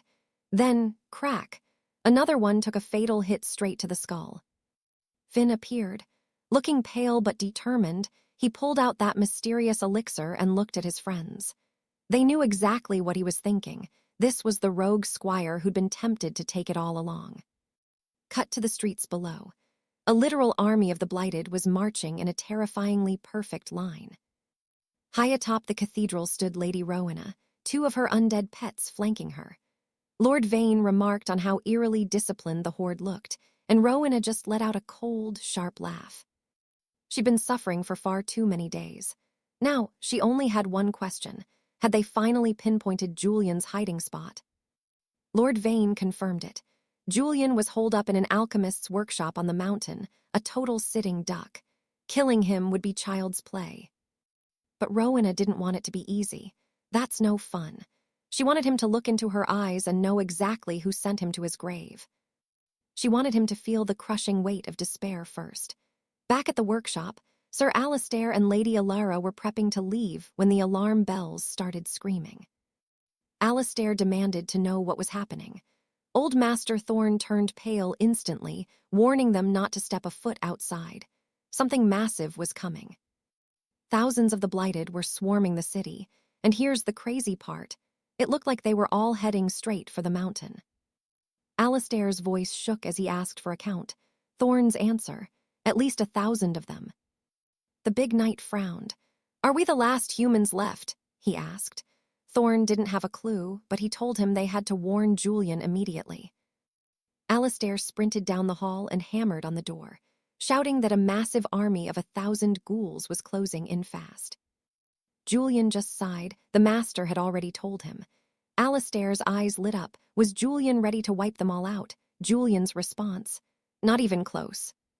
That hit Alistair like a ton of bricks. The grin vanished. If Julian wasn't ready, how the hell were they supposed to survive this nightmare? Julian told him to stop panicking and start learning how to actually handle a real fight. He still hadn't finished his alchemical research yet.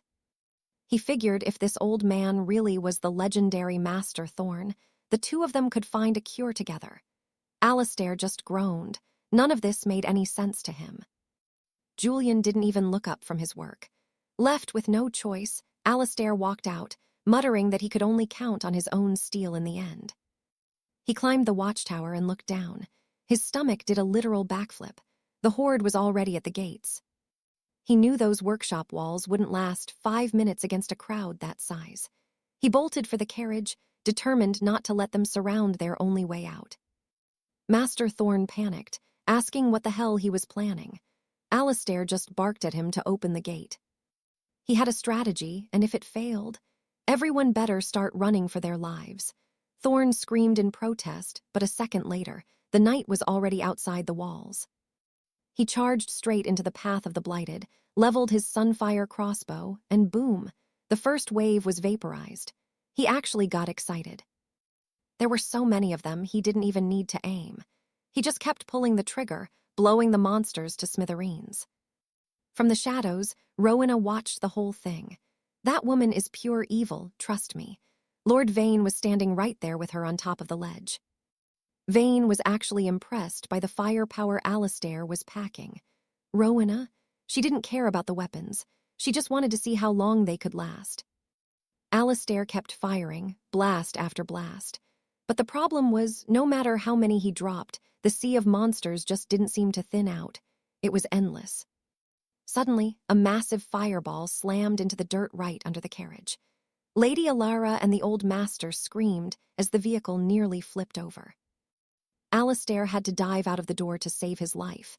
And standing right there, right in front of him, the fire blighted, a literal living furnace. He snapped. He was beyond furious that Rowena would use such a cowardly sneak attack. He fired a bolt right at the creature, shouting that he wasn't afraid of her anymore. The beast dodged and launched another fireball. Alistair pulled a total Matrix move midair, dodging the blast and firing back in one smooth motion. The creature retreated. Alistair called her a coward, baiting her to come back, but then he realized he was completely surrounded. Master Thorn was screaming from the tower for him to get back inside immediately. There was no way he was surviving out there alone. Alistair turned to run, realizing he'd walked straight into a death trap. Then Lord Vane dropped from the sky like a comet. There was nowhere to hide, but the knight's reflexes were insane. He dodged just in time. He hit the ground on his side, rolling and nearly landing a point-blank shot. He unsheathed his heavy blade and swung, missing Vane's throat by a hair. Unreal. He was actually going toe-to-toe with Lord Vane. Even Vane was shocked, wondering how this human powerhouse was moving faster and more agile than Julian ever could. Vane extended his wicked blade, telling Alistair to prepare for death, but then the creature suddenly vanished into the night. Seriously, this big guy was so intimidating, he actually made the monsters retreat. Meanwhile, Rowena was watching from the heights, clearly up to no good. That's when it happened. The ghouls that were just standing still suddenly sprinted at him like a tidal wave. Alistair froze. Why the sudden change in pace? But he still had the enchanted sword Julian had forged, and he swung it, unleashing a massive emerald blade arc. But they were coming way too fast. He couldn't cut them down in time, so he tried to bolt. But get this, the ghouls were actually being thrown at him like projectiles. Poor Julian couldn't wrap his head around why ghouls were literally raining from the sky, landing just inches away from him. It was obviously Lord Blackwood, practicing his toss-a-corpse routine. He grabbed another and chucked it straight at Julian. Julian had to burn a precious mana shot to blast it midair. He kept sprinting, but at this point, he was straight up begging for a miracle. Then another falling ghoul landed and locked his leg in a death grip. It leaned in, ready to take a nasty bite. Julian managed to hack it off, but he hit the dirt hard. No time to stand. He was a sitting duck until a bright green light flashed. A massive wave of energy wiped out everything in his path. Then, a second arcane blast tore through the air right after. Blackwood and his goons just stood there, stunned. Up ahead, past the wall of undead, strange flashes of light were shooting into the sky. Another volley hit, followed by a massive metallic punch like a mechanical titan. Wait, what on earth is that? Our boy Arthur had gone full mechanical knight. He'd built hydraulic claws and armored legs, fully locked and loaded. Blackwood's eyes lit up, shouting that he'd finally shown his face. The old alchemist cheered, calling Arthur a genius. Even the big guy was floored by the heavy armor Arthur had forged over the last few days. But Arthur told him to stay sharp. The enemy was closing in fast. He ordered the giant to pull back and clear the ghouls on the right flank. He'd hold the left until the true monsters arrived. Blackwood laughed, saying with Arthur here, victory was guaranteed. He went back to blasting. Arthur scanned the battlefield and kicked his mana boosters into high gear. The kid shot into the air, activated a massive mechanical fist, and just started pulverizing everything in his sight. He'd become terrifyingly strong. Even the big guy could only mumble that the kid had pushed it a bit too far. Still, after slaughtering this many undead, they'd have enough soul stones to forge an army of weapons. Fired up, he dove back into the fray. That traitor Lady Alara was still watching from the shadows. Blackwood, looking nervous, said there was no way they could touch him with that new power. She snapped at him, snarling that the boy thought he was safe just because of some fancy tin suit. She wasn't about to let him walk away. Another massive blow slammed down, crushing a dozen ghouls. A beam of light carved through the field as the alchemist watched the scrying mirror. He was speechless. He said Arthur's arcane exoskeleton shouldn't even be possible in this era of magic.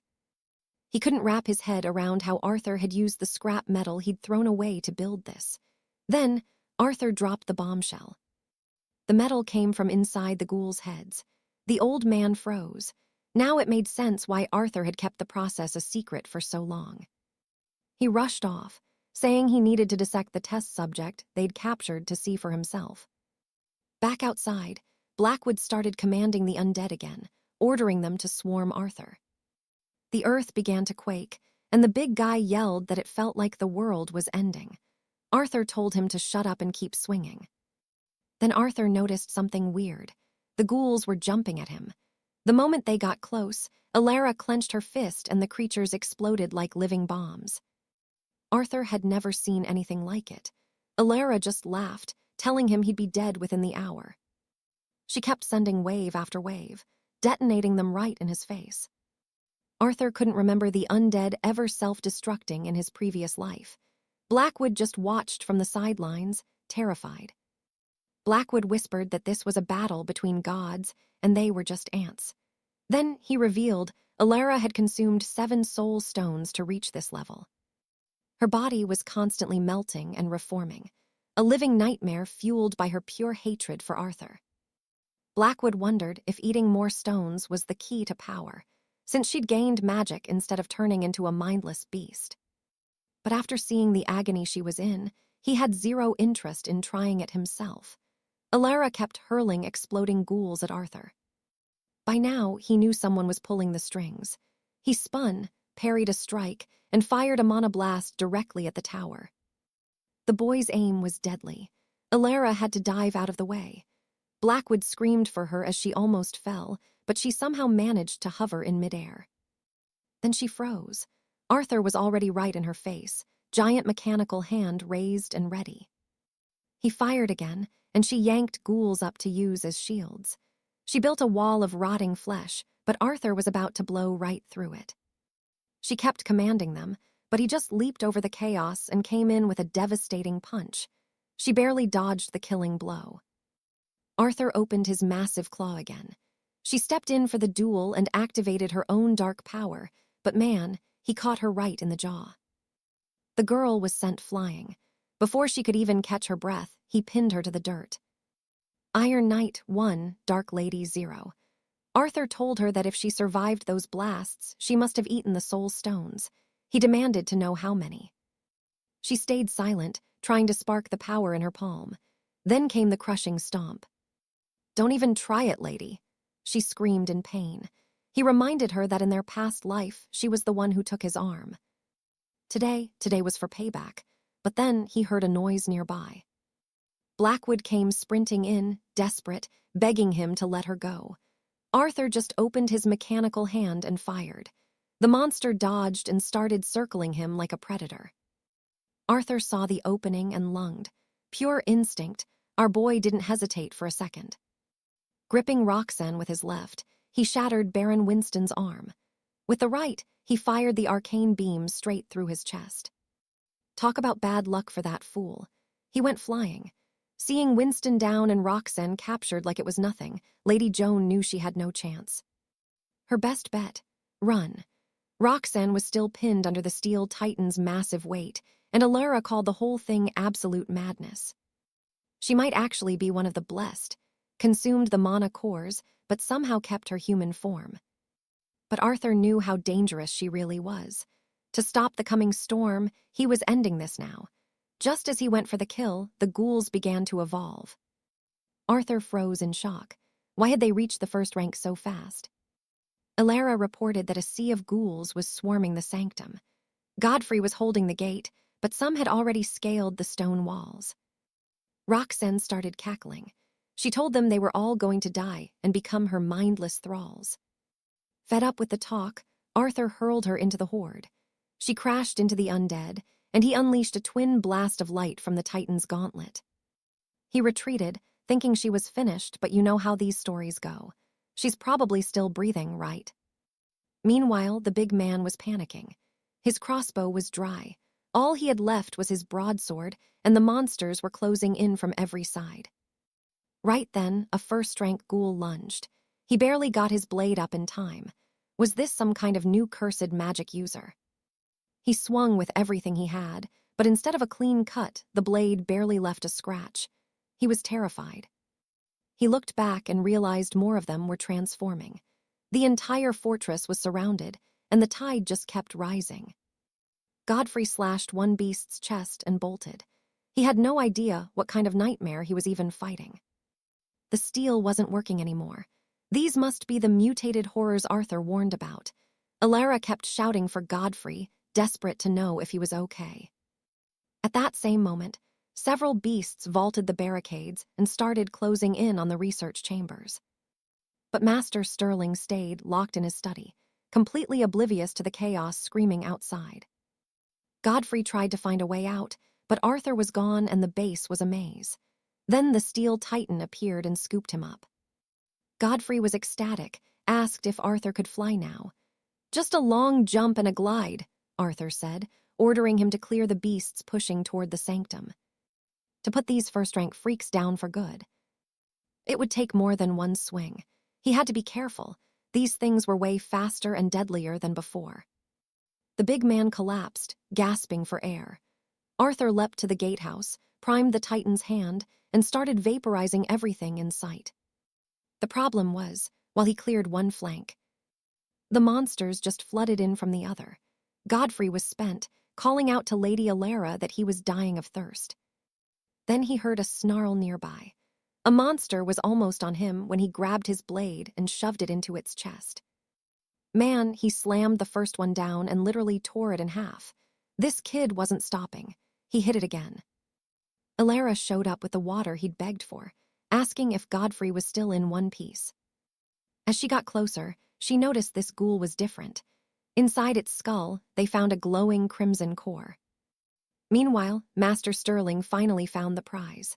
The stone looked dull, but a strange emerald light pulsed deep within. The big question: did humans turn into mutants because of this metal, or did the metal grow inside them once they turned? He couldn't wait to rip the secrets out of that material. Outside, our hero was busy taking out the trash.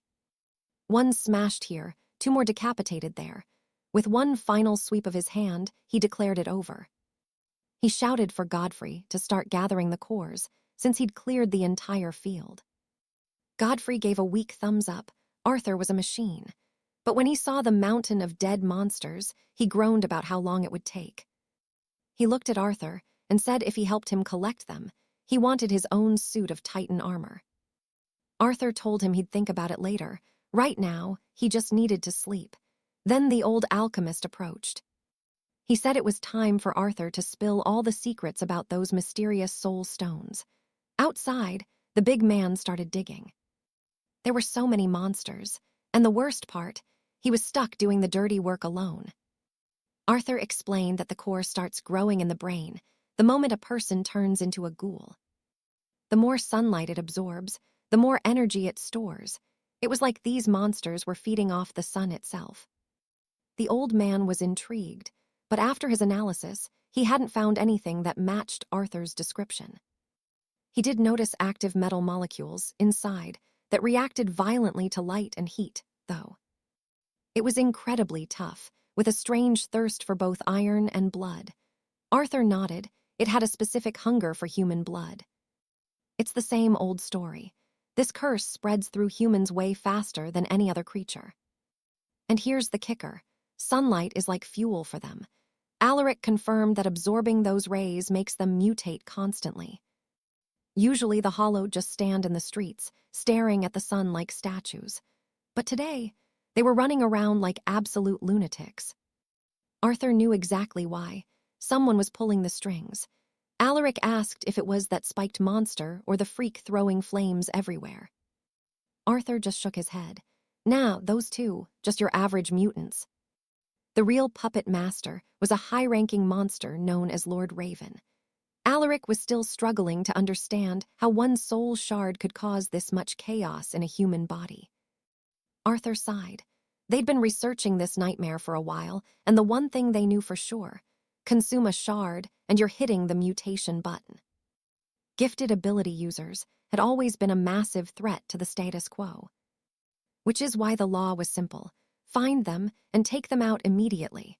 Alaric was completely overwhelmed by the shards, the mutations, and now this whole zombie hierarchy. He looked at our boy. The Royal Academy definitely doesn't teach this stuff, so where the hell did you learn it? Arthur just gave him a look. Maybe I'll tell you one day, but trust me, it's worth way more if you figure it out through your own research. Alaric dropped it, mostly because he was dying to see the new gear Arthur had been forging. Arthur, looking absolutely wiped out, said fine. Just don't touch the war carriage because he was going to need it. Alaric practically ran off in excitement while Arthur crashed, completely drained.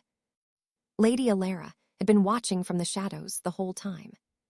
She wanted to beg him to help save her father, but seeing him that exhausted, she couldn't do it. She just laid a blanket over him and sat there, quietly missing her dad. The sun was already dipping below the horizon. Outside the walls, Sir Galahad was so tired he could barely lift a finger. He kept thinking how amazing it would be to have an artifact that could just suck those soul shards right out of the bodies. But he wasn't alone. A creature named Selene was watching him. She thought it was game over after seeing thousands of her kind wiped out in a single day. Her allies were likely dead too. She considered surrendering, but she knew the humans would execute her without a second thought. She was a monster, but it was getting worse. These new rank 2 ghouls were even starting to hunt creatures like her. She burned through her last bit of mana, summoning flames to incinerate the ones closing in. But if more of them started evolving, she was finished. The only answer: hunt more shards and get stronger before they caught up. Suddenly, she froze. Up in a tree sat the White Fang, that silent stalker just staring her down. She went to speak, but he didn't wait. He just sprang away into the darkness. For a second, she almost chased him, then thought better of it. Back at the Citadel, the base was quiet. Arthur was dead to the world, and Galahad was sprawled out next to him after hauling the day's loot. In the dead of night, Alara woke up and realized Arthur was already gone. As usual, the apocalyptic blacksmith was back in the workshop, hammer in hand, refusing to quit. Morning came, and we're back at that old village store where it all started. Alara's father approached slowly, stepping through the ruins to find his daughter, but the place was a total wreck. He found a scrap of paper, a message she'd left. She'd gone to find him. Now they were both wandering blind. Outside, the streets were crawling with the undead. Just like clockwork, they stood still, eyes glowing as they watched the sun. Back at the Citadel, though, a monster was born. Heavy armor, 4 massive wheels, and a driver with a grin that could rival a villain's. Arthur really outdid himself this time. The guy built a whole battle wagon in one night. Galahad was buzzing, asking if it was made of mithril or if it could transform into a giant knight. Arthur laughed. It's just a carriage, but it's reinforced with 2,000 basic shards and 12 rank 1 cores.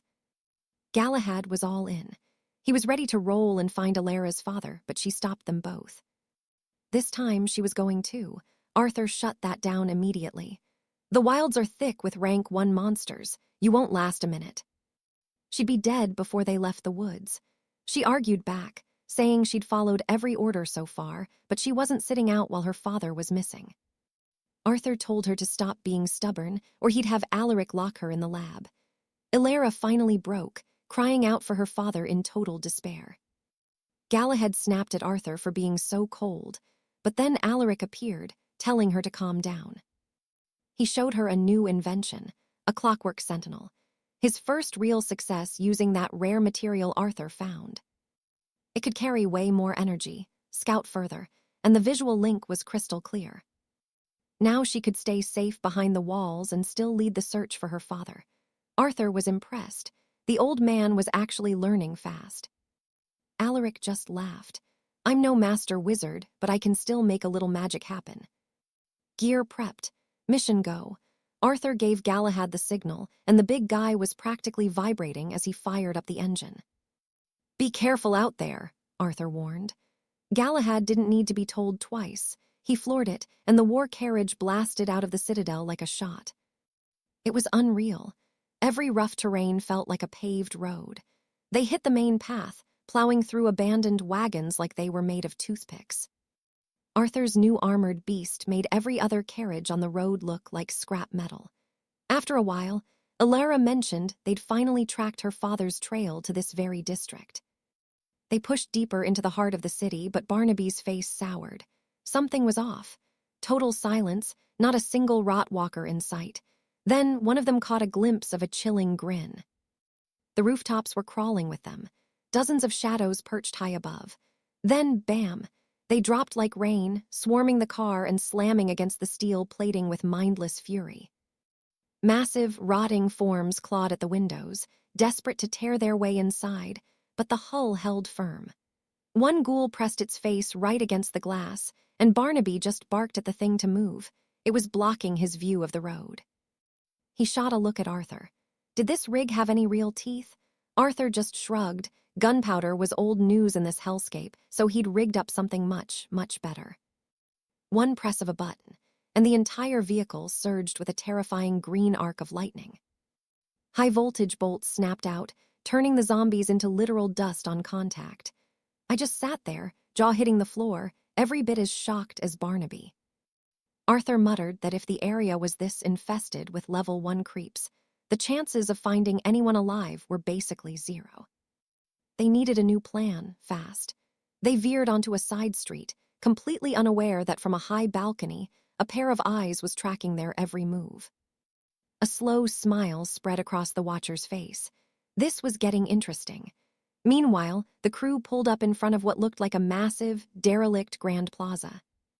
Barnaby confirmed this was the last place they'd spotted her father on the security orbs. Arthur didn't waste a second, ordering the scout drone into the air so Ilara could start the search. She piloted the device with precision, sweeping through every dusty room. Barnaby shifted in his seat, asking what they were supposed to do while she worked. Arthur told him he was free to scout the ground floor if he was bored. As for himself, he was going back to sleep. Barnaby decided he'd much rather stay inside where it was safe, suggesting they just drive around and draw some attention. But as they coasted down the lane, Ilara's voice crackled through. A pack of ghouls was heading straight for them. Barnaby flinched for a split second, then that wicked grin came back. Time to test the new toys. He slammed his hand onto the console. Massive steel spikes erupted from the wheels. He floored it, driving right into the thick of them and shredding everything in his path like a meat processor. He hit another switch, and a searing beam of light carved through half the street in an instant. Ilara screamed at him to watch it. Her father could be in any of those buildings. Fumbling for something less explosive, he hit the next button. Suddenly, a massive mechanical grinder unfolded from the front bumper. He plowed through the lead walkers, and the system pinged. Another essence pearl secured. Finally, Barnaby's dream of an automatic loot gatherer was a reality. He was so hyped he tried to pull Arthur into a bear hug, making the car veer wildly across the road. Ilara just stared, completely lost. By the time they straightened out, Barnaby had rattled his skull against the frame 5 times. Then, Ilara let out a sharp cry. She'd found it, her father's carriage. It was about 500 meters ahead. She patched the visuals through, her hands shaking. Arthur told her to keep it together. They were close. They'd get him back, but the sight was grim. The vehicle was a total wreck, the front glass shattered into a spiderweb. She spiraled into a panic, terrified that he'd been taken while out on a supply run. Arthur urged her to use the drone to check for a note or a hidden signal. He couldn't have gone far on foot. Alara was inconsolable, her voice rising as she kept asking where he could be. Then, without warning, she just went limp, her head dropping hard onto the keys. The professor scrambled over, panicked and confused by her sudden collapse. A short while later, Arthur pulled the beast to a stop by the roadside. Arthur checked in with the professor. The news wasn't good. She'd passed out, and it looked like her condition was taking a turn for the worse. She'd been so obsessed with the search that she'd completely neglected her medicine. Fortunately, he had a small reserve, but this wasn't his field of expertise. Finding a real specialist in this hellscape, that was going to be nearly impossible. He told Arthur they needed to hit a hospital for proper supplies while he did what he could to stabilize her. Right then, Barnaby reappeared from the wreck. No notes, no clues, nothing. But something was weird. The car was still packed with supplies her father should have taken with him. It looked like he'd fled in a blind panic after the impact. But then, Barnaby held up something else he'd scavenged. Plain black boxes, no labels, filled with mysterious pills. Arthur figured it might be some kind of medicine, so they brought it back for the professor to examine. They fired up the engine and charted a course for the nearest infirmary. The professor stayed by Alara's side, meaning he wouldn't be able to assist with the drone surveillance. Back in the driver's seat, Barnaby looked absolutely devastated once he learned the truth about Alara's blood sickness. Everything made sense now, why Arthur had tried to keep her away from the front lines. He started rambling about finding a cure, but Arthur just snapped at him to shut up and drive. Arthur knew the clock was ticking. In 2 years, every scrap of food in this city would be gone, leaving nothing but a dead, empty wasteland. But it was all happening way faster than he'd predicted. A dark thought crossed his mind. Maybe, despite everything, he couldn't change fate. Maybe, just maybe, there was a different mercy than forcing her to survive in this nightmare. The scene shifts. Somewhere in the shadows, a needle sinks into Seraphina's arm, and her wounds begin to knit back together instantly. She stared in pure disbelief. It shouldn't be possible. But her internal flame, it was roaring back to life. Then the man in the blonde hat spoke up. He was genuinely impressed to find a fire wielder out here. Seraphina offered her thanks, but she needed to know, who exactly did he work for? He threw his arms wide, explaining that his group was dedicated to recruiting those with gifts. Their mission, to build a sanctuary for the chosen in this dying world. Seraphina asked if he was one of them, and awakened. He just nodded, letting her know there were plenty more just like him. She wondered if it was possible to stay looking. Well, human. He gave her a confident look. His organization had the answer to that, too. Finally, a chance to live in peace and quiet in this new kingdom. But meanwhile, back at the great infirmary, the man known as Barnaby stood guard like a stone wall. Right in front of him, messy carvings on the gates warned that this was private territory. The message, keep out or lose your head. He told our lead, Sir Alistair, that the place was already occupied. What now? Alistair just shifted into his Iron Knight mode. This was a strategic stronghold, so he wasn't exactly surprised. Then he just ignored the warning and smashed his way through. Absolute legend. But Barnaby, he felt a chill. It was way too quiet in there. Everywhere they looked, more threats. Messages telling them to turn back right now, or die where they stood. Alistair ordered them to split up and keep the comms open. As they moved, Barnaby grumbled that this was the second most hated place on his list. He couldn't stand the smell of old herbs and death, but for some reason, he started sniffing the air like a hound. In the middle of an apocalypse, nobody is cleaning floors with lavender, right? But the weirdest thing, he smelled sweet, ripe fruit. Suddenly, bam, he went pale and hit the floor. Alistair shouted his name, but nothing, total silence. Our boy narrowed his eyes, sensing a rat. That's when it started, a thick, sweet mist seeping down from the rafters. Alistair caught the scent and knew immediately, poison. But he came prepared for a fight. He snapped on his mask, powered up his 𝒂𝒑𝒏𝒂𝒍𝒚𝒑𝒔𝒆 gauntlet, and blasted the entire ventilation duct to smithereens. He roared a warning for Barnaby to get out, but then a shadow appeared right beside him. Alistair didn't hesitate for a second. He launched a heavy punch at the hooded figure, but stopped it just a hair's breadth from her face. She didn't even flinch. She just touched his metallic armor and whispered how cool it was. Then she dropped a bombshell. She knew it was forged using soul shards, and she wanted to meet the blacksmith. Alistair wasn't sure if she was a mage or just insane.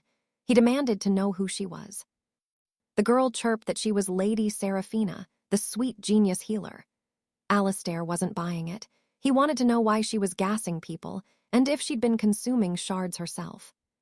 She claimed the gas was just to put invaders to sleep, but she seemed way more interested in how his armor worked. Alistair told her to focus. "Are you alone here?" she giggled, calling herself the lone princess of the castle and asking if he was the demon king here to kidnap her. Honestly, Alistair was exhausted. He asked her straight up, wasn't she even a little bit afraid of dying? The girl just smiled.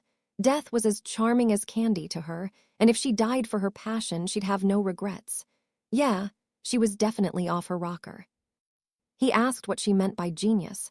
Her specialty, viruses, the plague. Now that caught his attention. He immediately grilled her on what she'd discovered about the shards and those poisons, but she wasn't about to be interrogated like a common thief. She just pouted and told him he was being incredibly annoying. He kept pushing for answers but gave none in return. So she made a deal. If he wanted her secrets, he had to tell her who created that mechanical masterpiece. Alistair hesitated. Finally, he told her they had a high research sanctum, and if she wanted a real lab, he could take her there. Her face lit up like a star, but she had one final request first. Suddenly, the scene shifts, a dusty road, a lone carriage stalled in the middle of nowhere. A man named Cedric was calling out for Alina, looking everywhere for her. Alina's voice came back cold. She hated people who broke their word. She asked if Julian had arrived yet. Julian, the knight on horseback, looked her in the eye and promised that after this mission, they'd finally go back and get married. Someone told them to quit the flirting while they were in a war zone. That's when a heavy supply wagon started approaching. The three of them were pumped. Following the plan, they waited for the wagon to pass the carriage, waiting for the signal to strike. But the signal never came. Barnaby asked Julian where the hell the sign was, only to see poor Alina had been crushed by the wagon. Everything went to hell. Julian tried to bolt, screaming that things were getting weird, just as another carriage pulled up to block their escape. Their plan was a total setup. And then, gasp, Barnaby jolted awake. It was all a nightmare, a memory triggered by Seraphina's poison. The doctor was standing over him with a smug little grin. Alistair just looked at him. "Slept enough, big guy." He blinked, totally lost, while the crazy girl just giggled. She bragged about her special brew that knocks even the strongest men out for 3 hours straight. And the fun part? If she hadn't given him the antidote, his body would have literally turned into a pool of blood. Talk about a warm welcome. Alistair told them to cut the chatter and start loading the supplies into the carriage. Seraphina turned to Barnaby and asked ever so politely for his help. He, of course, dragged his feet. Her expression flipped in a second. She told him to move it or he'd end up as a specimen in one of her jars. The poor guy didn't need to be told twice. He grabbed the jars and scrambled. "Such true gentlemen," she beamed, but Alistair was watching her closely. He remembered that sweet scent from his past life. Years from now, this exact terrifying gas would become one of the most powerful weapons against the undead hordes. If this girl was the one who pioneered it, she was a diamond in the rough. She was worth the trouble of keeping on the team. At the very least, he couldn't let a genius like her end up working for another rival house. A bit later, the carriage was fully packed. The thing held way more than it looked like it could. Seraphina loved it, said it looked like it was made with soul shards, a perfect ride for a princess like her. Sir Mordred looked at the girl and then back at our hero. He asked Alaric if it was really a good idea to bring along an alchemist, this completely unhinged. Alaric didn't blink. He needed her research on the blight and her skills for the journey ahead. But then, he heard something, a sound that shouldn't be there. High up on a stone spire, a shadow moved. A twisted chimera, part lion, covered in eyes, stared down at them. Everyone just froze. The beast saw them and started drooling, literally hungry for night flesh. It let out an ear-splitting roar. Mordred panicked. Was this another gifted human or some kind of mutated ghoul? "Stop wasting time," Alaric shouted. "Get in the iron carriage now." Before they could move, the nightmare leaped from the roof. Alaric didn't wait. He triggered the iron aegis armor, landing a massive, mechanical blow right on the creature's limb that sent it crashing into the dirt. While Mordred scrambled to start the carriage, Alaric held the beast back with the golem's heavy arms. He told them to get the lady doctor to the citadel while he stayed to finish this. Brutal. He drove a metal fist right into the base of its neck, then followed up with a concentrated blast of mana fire. Inside the carriage, Mordred was sweating buckets. He couldn't wrap his head around why this monster was 5 times larger than anything they'd seen before. Lady Aliner casually mentioned that the big kitty had been stalking the sanitarium for ages, which is why no one ever visited. Sir Cedric lost it. Why the hell didn't she mention a giant man-eater was outside? She actually looked confused. Since they were legendary knights from the outside world, she just assumed they'd already cleared the yard. I mean, talk about high expectations. She leaned in close, eyes sparkling. She figured with all that high-tier magical equipment they were rocking, a little monster wouldn't be a problem at all. To her, they were humanity's last bastion of hope. Mordred told her to quit joking, but the look on her face, she was dead serious. She'd spent years studying the rot. According to her, the people who didn't turn into mindless monsters were clearly the anointed ones. Outside, Sir Alaric was still throwing hands, landing another heavy punch. But something was off. The timing of this fight didn't match his memories of his past life at all. These abominations weren't just animals evolved by the blight. This was a mix of the virus and dark, high-level engineering, something that shouldn't exist for decades. The creature fired a corrupted beam of light, and Alaric barely sidestepped it. But instead of being worried, he actually smiled. He was finally starting to see the bigger picture. He locked the iron aegis's sights onto the beast's throat and fired another mana bolt. Clang, the shot deflected and leveled a nearby shop. Alaric realized the creature was using a reflection barrier. Talk about a massive pain to deal with. The beast lunged with its claws, but he slipped past it. Suddenly, it grabbed onto one of the stone pillars and started wrapping its flesh around it like a parasite. "Stop being so disobedient," Alaric growled. He reached out with the mechanical gauntlets and literally tore 2 massive chunks of flesh right out of its back. The beast collapsed, completely spent. It tried to fire one last desperate beam, but Alaric just blocked the whole thing with his bare armored hand. Cold. He told it its movements were useless now. It was his turn. He ignited the armor's thrusters and launched himself forward like a cannonball. One strike, right to the skull. Then he just started smashing it into the cobblestones over and over. Man, our boy is absolutely brutal when he wants to be. Monster, deleted. Amidst the remains, he found a massive, glowing mana pearl. He turned it over in his hand, realizing that if he could transplant a core like this, the next upgrade would be insane. Meanwhile, a blonde mage on top of a nearby tower watched the whole thing, muttering about what a headache Alaric was becoming. Alaric tried the comms, asking if Mordred could hear him. Nothing but static. They were already too far away. No time to waste. He engaged the Aegis's flight mode and took to the sky to catch up. As he soared past the spires, he caught a glimpse of that blonde mage watching him from the shadows. The guy actually waved and said it was a pleasure to meet him. Alaric's response, he immediately pointed his hand and tried to blow the guy's head off. No hesitation.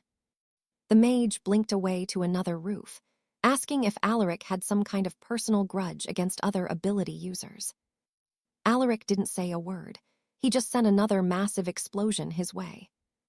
But the blonde guy just laughed, saying he wasn't there to fight. He teleported right onto the golem's metal arm, insisting he just had a quick message to deliver. Alaric tried to crush him with a mechanical grip. The mage just shrugged, saying if Alaric wanted to chat while holding hands, he was totally fine with that. He introduced himself as Alistair Thorne, and gave Alaric a formal invitation to visit him in the Northern Kingdom.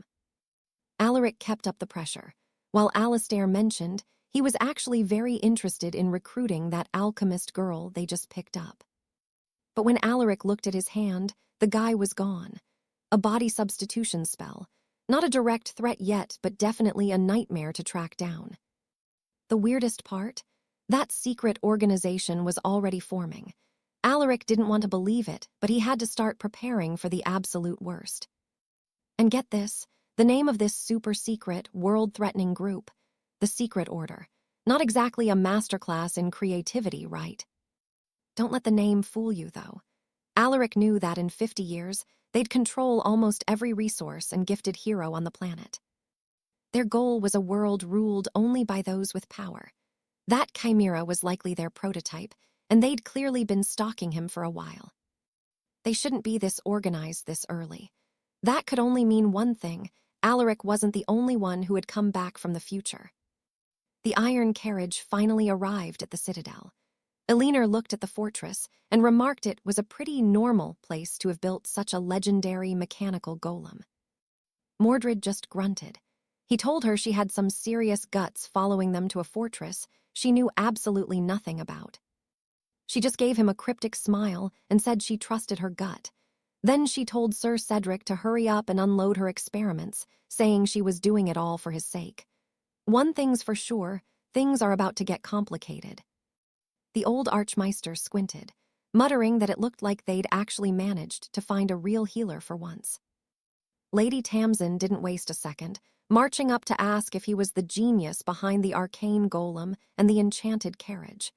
Before he could even blink, she cut him off, claiming she already knew it was him and was here to learn his secrets.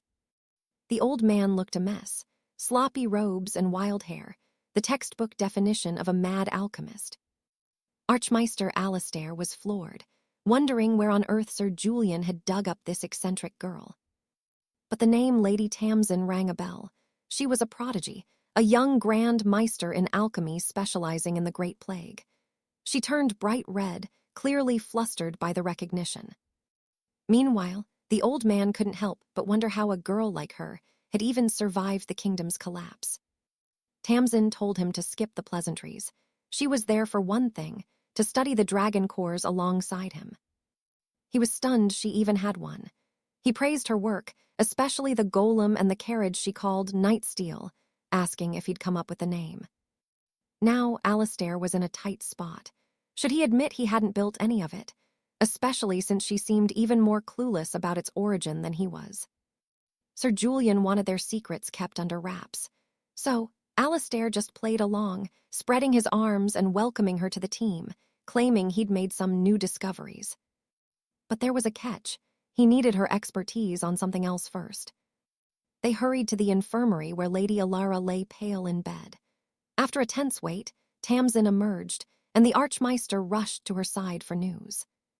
Tamsin pulled off her mask, asking if the girl was his kin. The old man sighed, saying she wasn't blood, but he loved her like a granddaughter regardless. Tamsin made a grim gesture. The old man's heart sank. "Is she going to be okay?" he whispered. Tamsin shook her head. Alistair gasped, asking if she only had 3 years left. 3 months, Tamsin corrected, at best. She'd seen this blight before and couldn't believe the girl was even breathing. Alara's body was a wreck. She wouldn't survive any standard treatment in this state. It was a death sentence. Alistair's voice broke, asking if she was really telling him to just stand by and watch her die. Tamsin's eyes sharpened. Maybe they could use that asterisk. A little while later, Alara's eyes finally fluttered open.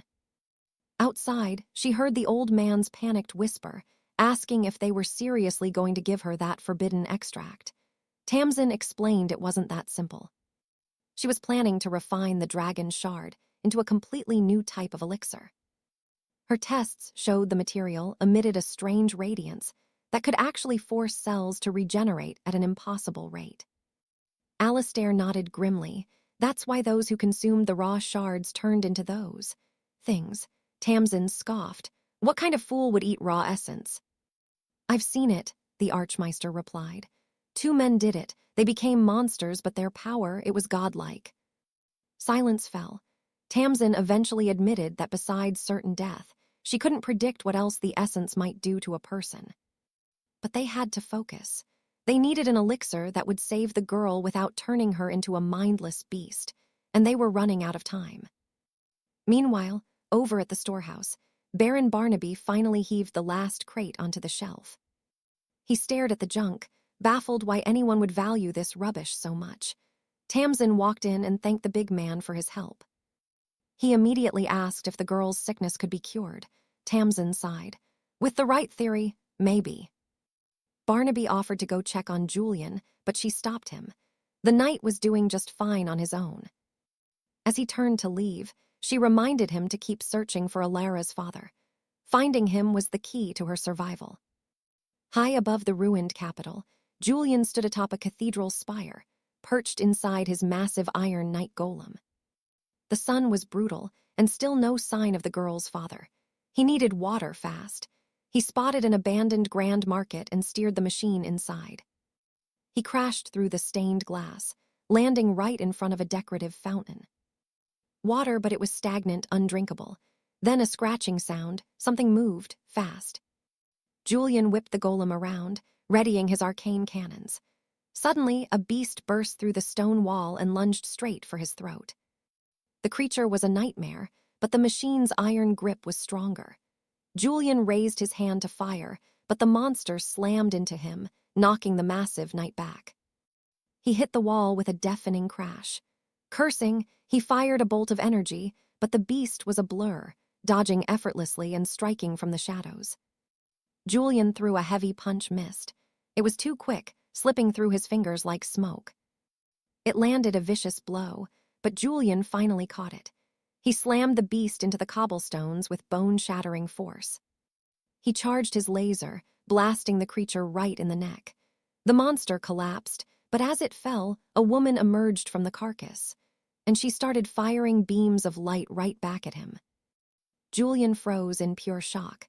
Meanwhile, down in the fog-choked streets, Barnaby was desperately searching for him. He was lost until a mechanical bird, the drone, flickered to life. It was Alara. She asked if they were still out in the cold. Barnaby told her to get some sleep and leave the scouting to them. She refused, saying the work kept her mind off the pain. He sighed, telling her not to overdo it. She nodded and sent the mechanical bird soaring back into the sky. Suddenly, she spotted something strange. A massive horde of the hollowed undead was marching straight toward the Royal Ironworks. Scouring the ruins, the crew wondered if anyone was even left alive in this wasteland. Then, Elena spotted her, a lone girl huddled on top of a rusted iron transport crate. Barrett, the giant knight, peered through the scrying glass and grunted. He recognized her. Elena's eyes widened, asking how that was even possible. He explained she'd been a prisoner of the Shadow Inquisition before, but she'd vanished after a daring escape. Lady Isadora insisted they couldn't just leave her, so Barrett engaged the war wagon's heavy steel claws. Without hesitation, he plowed through the horde of the blighted, shredding them like paper. The girl on the crate just watched, looking completely shell-shocked. Alistair shouted for her to time her leap and jump into the carriage as they passed. Meanwhile, Barrett kept the iron beast moving, smashing every monster in their path. He swung the heavy wagon close, roaring for her to get in now. She leaped into the back, and Alistair signaled it was time to move out. The girl climbed in with trembling hands, whispering a question about who they were. Barrett just flashed a grin, telling her they were the kingdom's last remaining rescue team. But back at the sunken ruins, Alistair was taking an absolute beating. He was slammed into the stone wall again, and the beast closed in for the killing blow. Alistair shielded his eyes, braced for the end. His enchanted helmet had been shattered in the last clash, leaving him completely exposed and vulnerable. The monstrosity lunged, an attack so fast it nearly took his head off. He fired another arcane bolt, but the damn thing moved like a shadow. Its tail whipped around, slamming into him and sending him crashing into the dark pool like a complete amateur. He began to sink, the weight of his armor pulling him down as the creature prepared to finish the job. He was pinned, couldn't move an inch. Wicked spikes began erupting from the bottom of the pool. In that moment, he honestly wondered if this was where his story ended. Then, boom, a blinding light erupted as a bolt hit the beast square in the eye. It was Barrett in the Iron Vanguard carriage, shouting that the rescue team had finally arrived to save his skin. The creature flinched, totally confused by the new threat, and tried to bolt. But Alistair's massive gauntlet snapped out from the water, grabbing its tail in a vice grip. "Going somewhere?" he growled, dragging the beast back into the depths.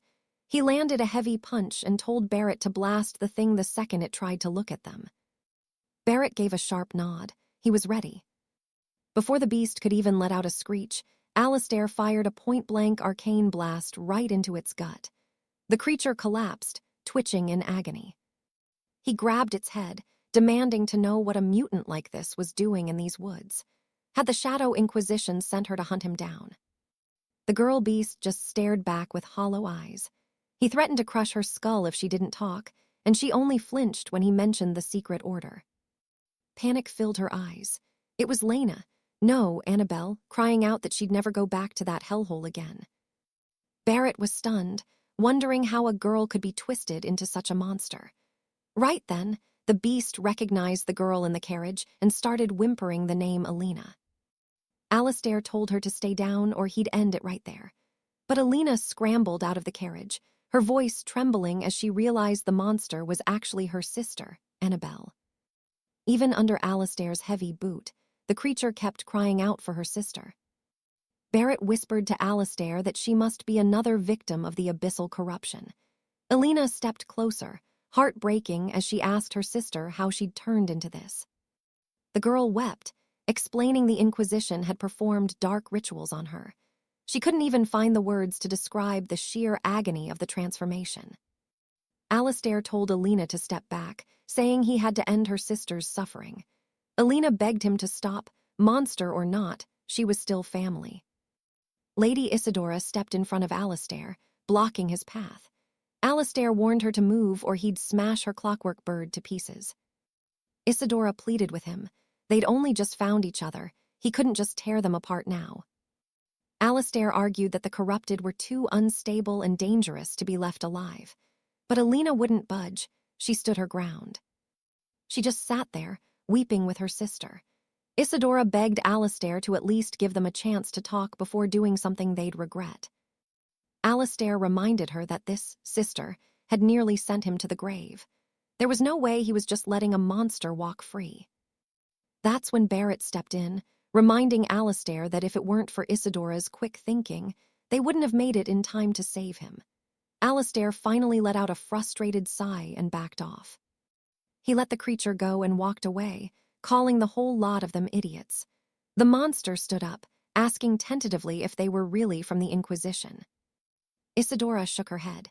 They were just knights of the road, looking for anyone left in the ruins.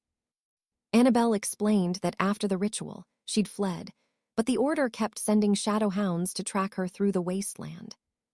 When asked why she attacked Alistair, she admitted she was just terrified, thinking he was one of the Inquisitors. She turned back to Alina, relieved beyond words that she was safe and promising she never meant to hurt a soul. Isadora looked relieved and invited Annabelle to join them. They were researching the blight nearby, and her help could be the key to a cure. Alina asked if they could really be part of the team. Alistair grunted that it would be a pleasure to help, though he didn't look happy about it. One small problem: the beast was way too big for the carriage. But Annabelle just told Alina she'd follow her to the ends of the earth on foot. Barrett leaned over to Alistair, asking if he was seriously okay with bringing a literal monster back to their sanctuary. Isadora replied that they were just two sisters in trouble, and helping them was their knightly duty. Alistair just climbed into the carriage and sat down in silence. Barrett figured that since Alistair wasn't putting up a fight, the decision was made. So, the carriage, the mechanical owl, and the monster all began the journey home. Barrett watched the creature in the rearview mirror, absolutely floored that she could keep up with the war wagon's top speed. Finally, the group made it back to the safe house, but the tension was far from over. As soon as they stepped inside, the doc and Lady Tamsin completely froze at the sight of that massive beast looming behind them, immediately demanding to know what kind of madness they'd brought home. Alina stepped forward to calm the storm, introducing herself as a refugee from the Eastern Duchy. She explained that when the Great Blight first struck, she and her sister had no choice but to commandeer a carriage and flee south with everything they had. And then, right on cue, little Anne popped her head out from the top of the creature's skull like it was the most natural thing in the world. Alina introduced her too, but the mood shifted instantly when she revealed that Anne had been snatched by a dark cult and turned into a living experiment. The moment she mentioned that organization, the old doctor's face went deathly pale. He clearly knew who they were dealing with. Lady Tamsin, on the other hand, didn't seem bothered by the dark history at all. She just thought little Anne was absolutely adorable. She leaned in close, softening her voice to tell the girl there was nothing to fear and that she only wanted to give her a little pat. But the creature suddenly flared its fins in warning, making Tamsin hesitate. Even she knew when to back off. The beast eventually gave them the cold shoulder and hopped right into the courtyard fountain to cool off. Tamsin just stood there with a frown, genuinely wondering if the poor thing was feeling a bit of social anxiety. That's when Sir Gareth, our resident muscle, asked the question everyone was actually thinking. How on earth did two girls manage to survive out in the blighted wilds with absolutely no food or supplies? Seriously, just the two of them against the world. Alina shook her head and explained that for a long time, a mysterious traveler had been their guardian, helping them slip past the hollowed ones without a sound. But then, one day, he just vanished into thin air, and they'd been waiting in that same spot ever since. Gareth leaned in, his eyes narrowing, wondering who could possibly be crazy enough to pull off a stunt like that. Alina revealed their secret. The man had given them cloaks smeared with the foulest zombie guts you can imagine, telling them the stench would mask their human scent completely. Disgusting, yes, but it was the only reason the Hollowed never noticed them. Gareth's mind immediately jumped to one person. Could this mystery man actually be Ivy's father? Ivy didn't waste a second, rushing forward to ask if the man had short, cropped hair and if his name was Arthur Thorne. Alina nodded slowly, staring at Ivy as she realized this was the same girl from the man's stories. But the revelation was too much. Ivy's face just crumpled. She gasped out that Arthur was indeed her father, and then she fainted dead away right on the spot. Tamsin managed to catch her before she hit the stones, fussing over her and asking why she'd even run away from the infirmary in the first place. Meanwhile, Gareth turned a sharp gaze toward Alistair. If they knew where he was, why weren't they heading back out into the wilds to find her father right this second? Alistair stood his ground, pointing out that once night fell over the kingdom, the outside world became a literal death trap. Besides, he needed time to reinforce his steel sentinel armor. That was when the old doctor stepped forward, telling Alistair it was finally time for some real answers. It was true. Alistair always seemed to know exactly what was coming before it happened. The old man couldn't understand why he kept so many secrets or what the point of hiding the truth was anymore. Gareth backed him up, too. If something happened to Alistair, the rest of them wouldn't stand a chance of surviving without his guidance. Alistair went quiet for a long beat, the weight of his secrets clearly heavy. Then he gave a slow, solemn nod. It was time. He dropped the ultimate truth bomb. He was a traveler from 50 years in the future. Now, normally that would sound insane, but Gareth believed him instantly. It finally explained why Alistair never felt like an ordinary person. The old doctor looked like he'd been struck by lightning. Time travel. What kind of forbidden magic was Alistair even talking about? Tamsin's eyes widened in shock that humanity even survived for 50 more years. Alistair explained it all started with that glowing core stone, the very thing that ruined their world, but also triggered the greatest magical leap in history. It was a double-edged sword. It brought about the destruction of their civilization, but it also unlocked secrets that pushed their technology further than they ever dreamed. By studying the material within that stone, they discovered a way to send a person's consciousness, their very soul, back through the corridors of time. But there was a catch. The traveler could only return to a body that was within the stone's activation radius at that specific time. The old man listened, looking absolutely horrified by the implications. Alistair said that was how he managed to jump back to the very first day the Great Blight broke out. They couldn't push back any further than that. The tether simply wouldn't hold. After years of analysis, they never found anything else like that stone on Earth, which led them to one terrifying conclusion. It came from another world entirely. The pieces finally clicked for Gareth. An alien invasion. Alistair looked at him grimly and said if that was the case, then the aliens had already won the war. In less than 50 years, the entire human population would dwindle down to fewer than 10 million souls left on the entire planet. And even those survivors would be fighting a never-ending war just to stay alive for one more day. In the end, Alistair had been chosen as the one to go back and try to reshape the destiny of their race. Now, Gareth finally understood why Alistair had been so obsessed with hoarding rare materials from the very start. He looked at him and asked the big question, how old was he really? Alistair admitted he was probably close to 70 years old by now, but every time he made the jump back, he always woke up at the very moment the plague first hit the Royal Academy. But here's the thing, even with all that knowledge of what's to come, changing the course of history wasn't turning out to be easy at all. Gareth just stared at him, completely stunned. I mean, you could write an entire epic saga with a story like that. Who would have ever thought their leader was a literal time traveler? Tamsin quietly asked if they were destined to be his companions in that dark future, too.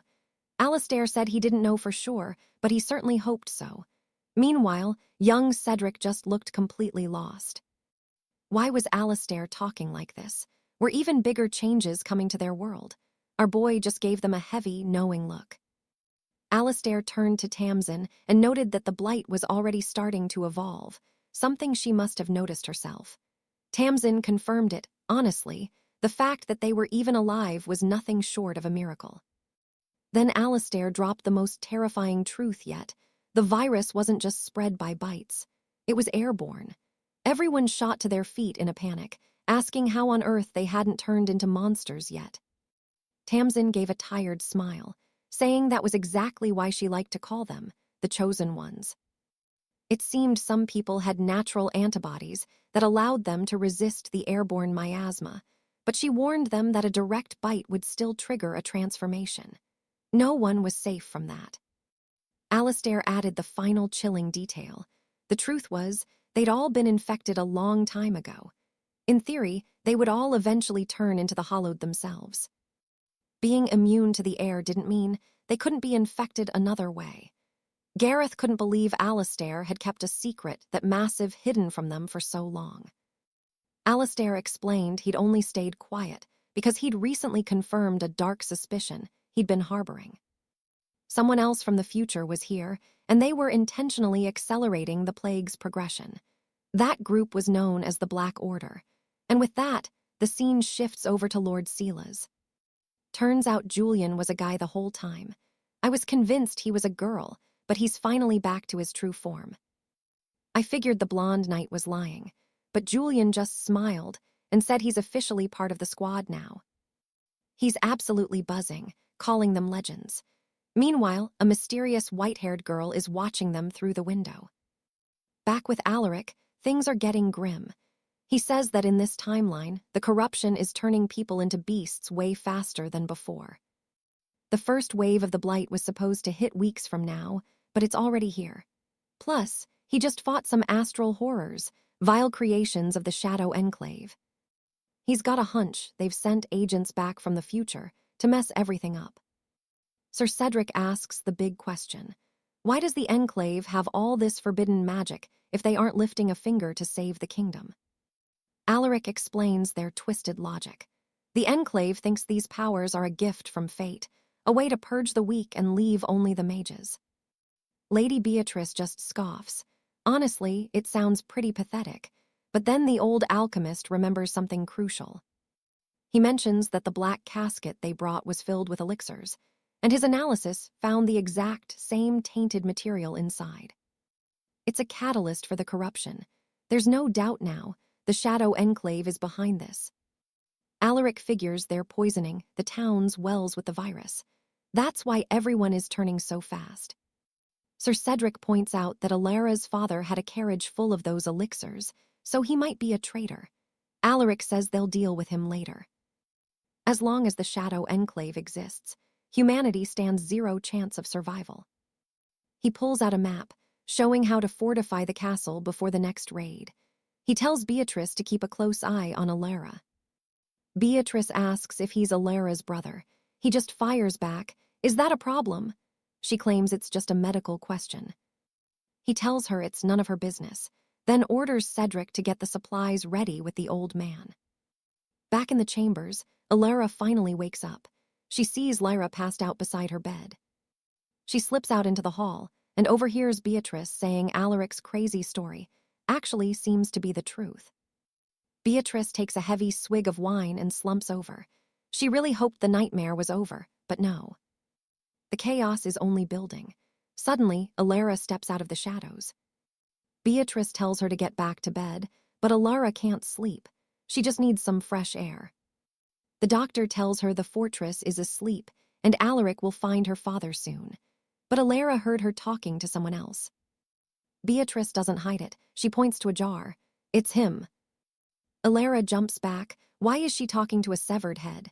Turns out it belongs to Beatrice's childhood friend. A total fool, apparently. Alara's confused, so Beatrice explains. He was too kind for his own good and insisted on becoming a healer. He failed time and time again, but he never gave up until he made it. In the end, he was the only person who stayed loyal. When the high priests tried to steal her work, he was the one who stood up and told the truth. When the blight hit, he threw himself in front of her.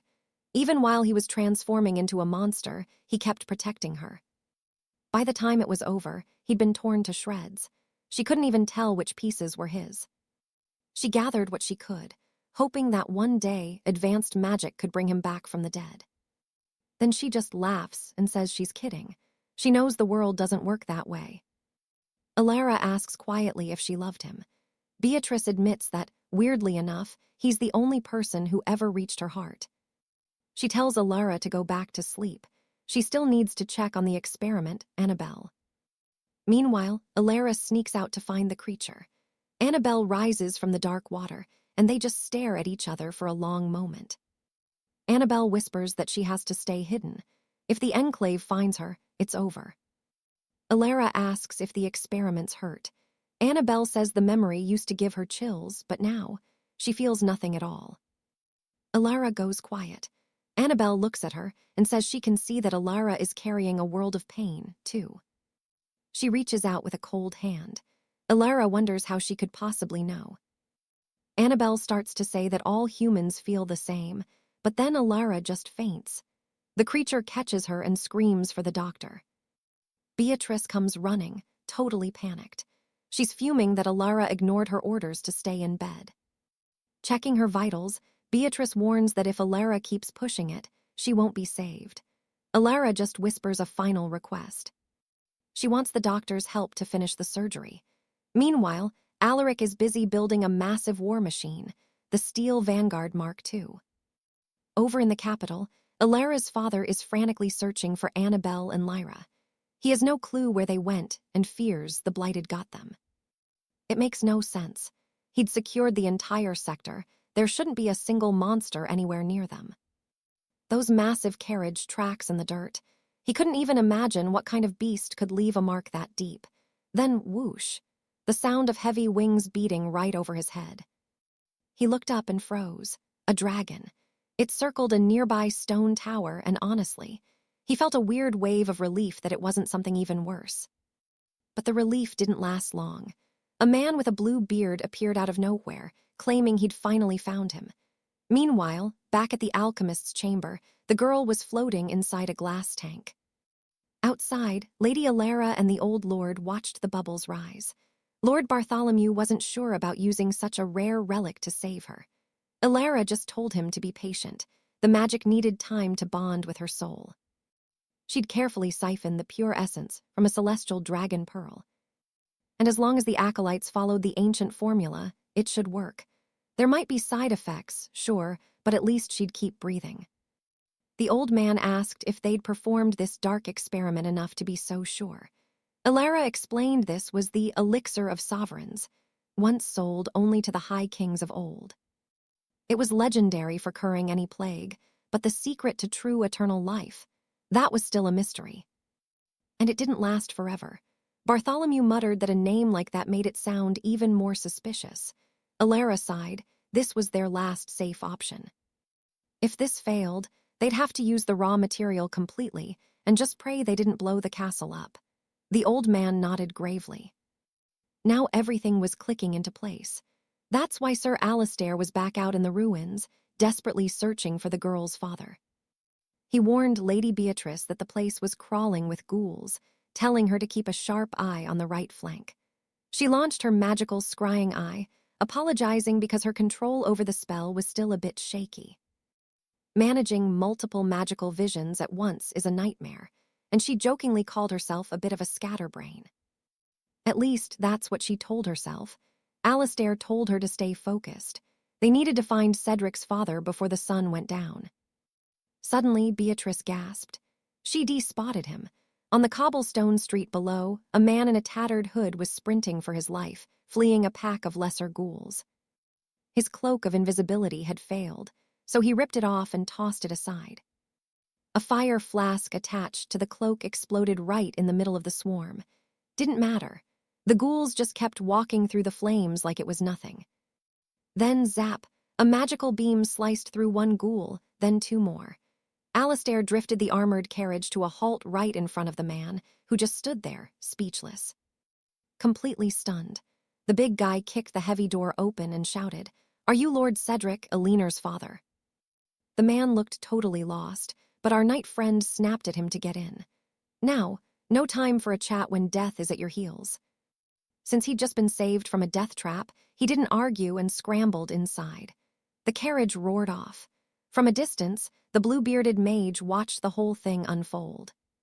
He turned to the blonde knight next to him and asked if they were really just going to let the man escape that easily. The blonde man insisted they had to be cautious. They were part of an elite order, and they couldn't afford a sloppy mistake. The blue-bearded one just scoffed. His style was smash the gates and burn everything down, not playing these little spy games. The blonde reminded him they didn't have the luxury of losing more men. They had very few soldiers left, and that was all thanks to that girl who used a horde of ghouls to attack their fortress, only to end up getting her own people killed.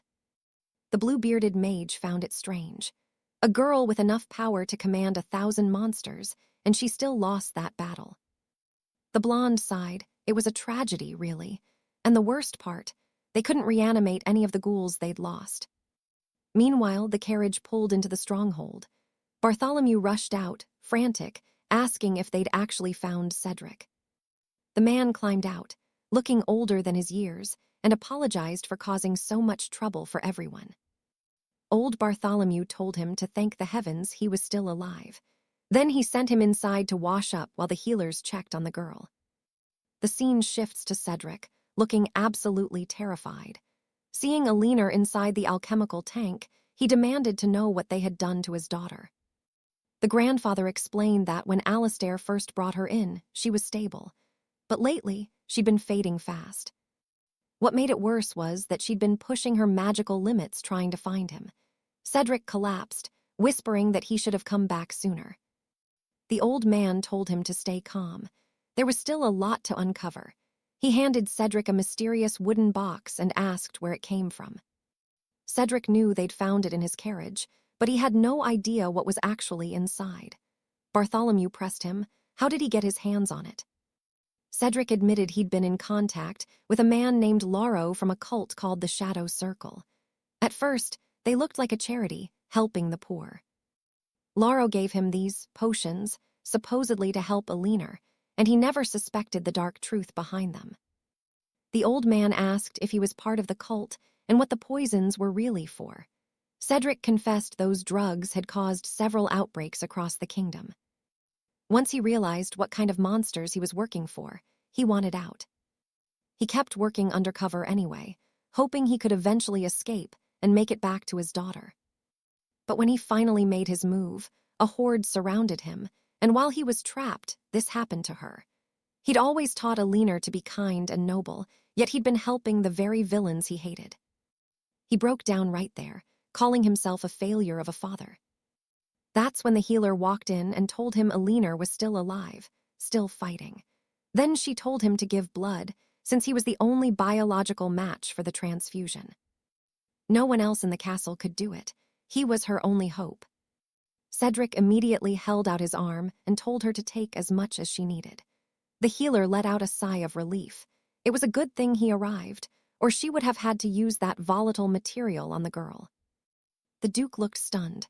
Then, he exploded, roaring that he'd never allow such a thing to happen. The royal physician was baffled, but Sir Julian just sneered.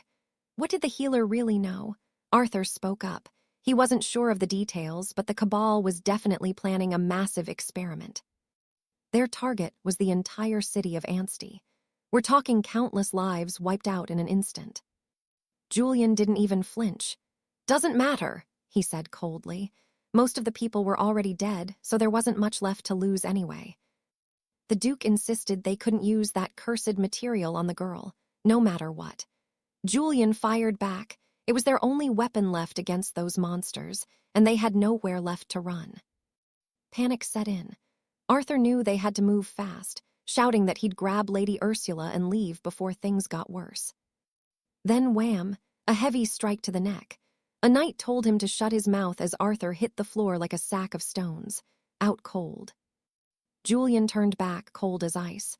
Collect the blood, start the surgery. Meanwhile, in a part of the city still completely standing. A different drama was unfolding. Inside a dim tavern sat the man known as Bluebeard. A long-haired warrior asked how they'd all ended up in this secret order. Bluebeard's answer was grim. He only joined because every single one of his companions was dead. He was the last man standing. The blonde knight beside him, 𝑹𝒕𝒖𝒓𝒏𝒆𝒅, gripped his drink.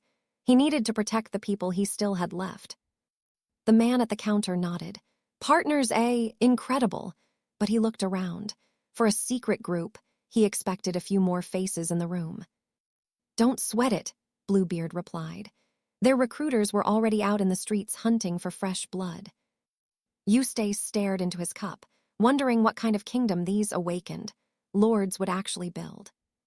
They didn't need food, they were living weapons, and they didn't even fear the undead. Still, he felt uniting people now would be nearly impossible. Bluebeard couldn't help but agree. For now, they were waiting on their seer. But 𝑹𝒕𝒖𝒓𝒏𝒆𝒅 was skeptical. Is it really okay to take information from someone claiming to be from the future? Bluebeard didn't hesitate. It was their best shot. Simple as that. The woman knew every single thing that was going to happen before it even started. He told 𝑹𝒕𝒖𝒓𝒏𝒆𝒅 that the seer predicted he'd become a legend. 𝑹𝒕𝒖𝒓𝒏𝒆𝒅 shot back. If you're from the future too, why aren't you interested in becoming a god? And here's the thing, guys. This 𝑹𝒕𝒖𝒓𝒏𝒆𝒅 is that blonde friend from the start, the one who becomes the albino beast. Bluebeard mentioned that Edward wasn't doing very well. Apparently, he was a coward who hated seeing others succeed. But 𝑹𝒕𝒖𝒓𝒏𝒆𝒅 frowned. The last time he saw Edward, he was nothing like the boy he remembered. Bluebeard just laughed. Whoever crossed the boy in the future would probably pay for it tenfold in this life. But one thing was certain. They'd have to kill Edward. He was becoming a problem they couldn't ignore. Clap, clap, someone stepped out of the shadows. I've heard enough, said a man in a feathered cap. He explained that the world Edward wanted was a far cry from their vision. They were still trying to inspire the boy to change for now. But if he refused, execution, period. Every man in that room had been reborn from the void essence. They de-abandoned their weak, human shells and accepted a dark new life. Now they needed to unlock the deepest mysteries of that power to gain a strength their race had never seen. Their oath, the Shadow Squadron, is eternal. These guys had 30 different names for heaven's sake. Back at the base, the big Baron was dozing while our boy, Edward, worked on the carriage. The Baron asked about those future friends. If they were legends later, they had to be just kids right now, right? Edward sighed. The timeline was shifting. The present and the future, they weren't the same anymore. Whether those friends were even alive was anyone's guess. In this life, he might never even meet them again. The Baron asked how he planned to build his own order then. Edward didn't hesitate. He didn't need specific allies. He just needed people who believed in the same vision. The Baron frowned, totally lost. What vision is that? Edward's answer was sharp. Destroy the essence, wipe out the awakened, and restore the proper order to humanity. The big guy whistled. Easy to say, kid, but actually doing it, that's the hard part. Edward then explained the horror of the future. What happens when people become addicted to that dark metal? To keep their powers alive, the lords created undead labor camps. People were transformed into monsters just to generate more material. Under a regime like that, the population kept shrinking, and the awakened, they didn't want to fight it, they just wanted to rule. Edward's group was the last flame of rebellion, still trying to oppose that nightmare. The Baron pointed at the tools Edward was using. For a guy who wants to eliminate that metal, you're pretty good at building things with it. Edward looked at the steel. To kill a monster, you have to understand it first. Once the enemies are wiped out, they destroy every bit of this equipment. The Baron was actually impressed. This kid lived by a seriously heavy philosophy. Don't praise me yet, Edward muttered. If it weren't for his allies from the future, he'd have given up long ago. If it weren't for the people who saved him, he'd be just another corpse. A little while later, Arthur finally blinked his eyes open in an upstairs room. Sir Julian looked out the window, muttering that the weather had been looking strange and ominous lately. Julian mentioned they should at least be grateful the storm had finally broken, but Arthur, he wasn't convinced, asking if they were ever actually going to escape this cursed fortress. Alistair just sighed, explaining that based on Isabel's intel, the Shadow Coven's influence had already spread across the entire continent, making any attempt to run completely pointless. Arthur looked away, worried that Isabel wanted to stay, because he'd raised her to be too innocent for a world this cruel. Alistair countered that immediately. After everything that girl has survived, she's more than capable of making her own choices and thinking for herself. She was far tougher than he'd ever imagined, and she was the one who demanded the alchemical soul-binding ritual. Arthur nodded, knowing it was true, but he just couldn't stop the fatherly instinct to worry. Julian admitted he used to lose sleep over his own son the exact same way, so much so that they ended up in a massive falling out. His boy eventually fled the kingdom and cut all ties, and it wasn't until he vanished completely that Julian realized they had never truly forgiven each other. Arthur asked if there was any word on the boy being alive. Julian just looked down, whispering that he honestly didn't know. It was a total mystery, and deep down he knew the lad probably never wanted to see his face again, but they had to leave those ghosts in the past. It was time to end this nightmare. Meanwhile, just outside the stronghold, a massive iron golem stomped across the mud. Seriously, our boy had basically built a medieval version of Optimus Prime. Gregor the Shield stared in absolute shock, calling it the ultimate magical construct. Arthur made it clear, if those faction bastards wanted to find him, he was going to make sure they got exactly what they wished for. He wasn't about to let their corruption spread through the kingdom so easily. He raised his armored gauntlet, full-on Iron Knight style, and told Gregor his only job was to hold the castle while he was gone. No worries, though. Anyone who dared to show up would be eliminated on sight. Isabel told him to keep a close watch over the young lord, and Gregor gave his word. Then, Arthur activated the arcane thrusters and soared into the sky. Some local fool just stood there watching the clouds, completely awestruck by the miracle he'd just witnessed. Across the city, the Golden Duke was watching the whole thing unfold. His entire circle was tuned in, and they knew without a doubt it was Isabel's handiwork. It was pure madness. managed to construct a machine like that in such a short window of time. The Duke realized the Master of Whispers really didn't know how to pick his allies, and now it was time to pull the trigger on the plan. Baron Azure was practically vibrating with malice, saying he couldn't contain his excitement for the slaughter. The Duke gave the signal to start the show. Suddenly, the Baron's body began to warp and transform, his hands turning a deep blood red. Massive wings burst from his spine as he shifted into a flying, horned demon. He took off into the night, and trust me, if he was heading for the base, it was nothing but bad news. Inside the lab, Arthur was deep in his experiments.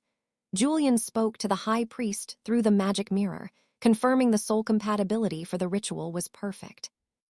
Arthur thanked him from the bottom of his heart, noting that in the past, a man would have to toil for 100 years to afford a healing ritual this powerful.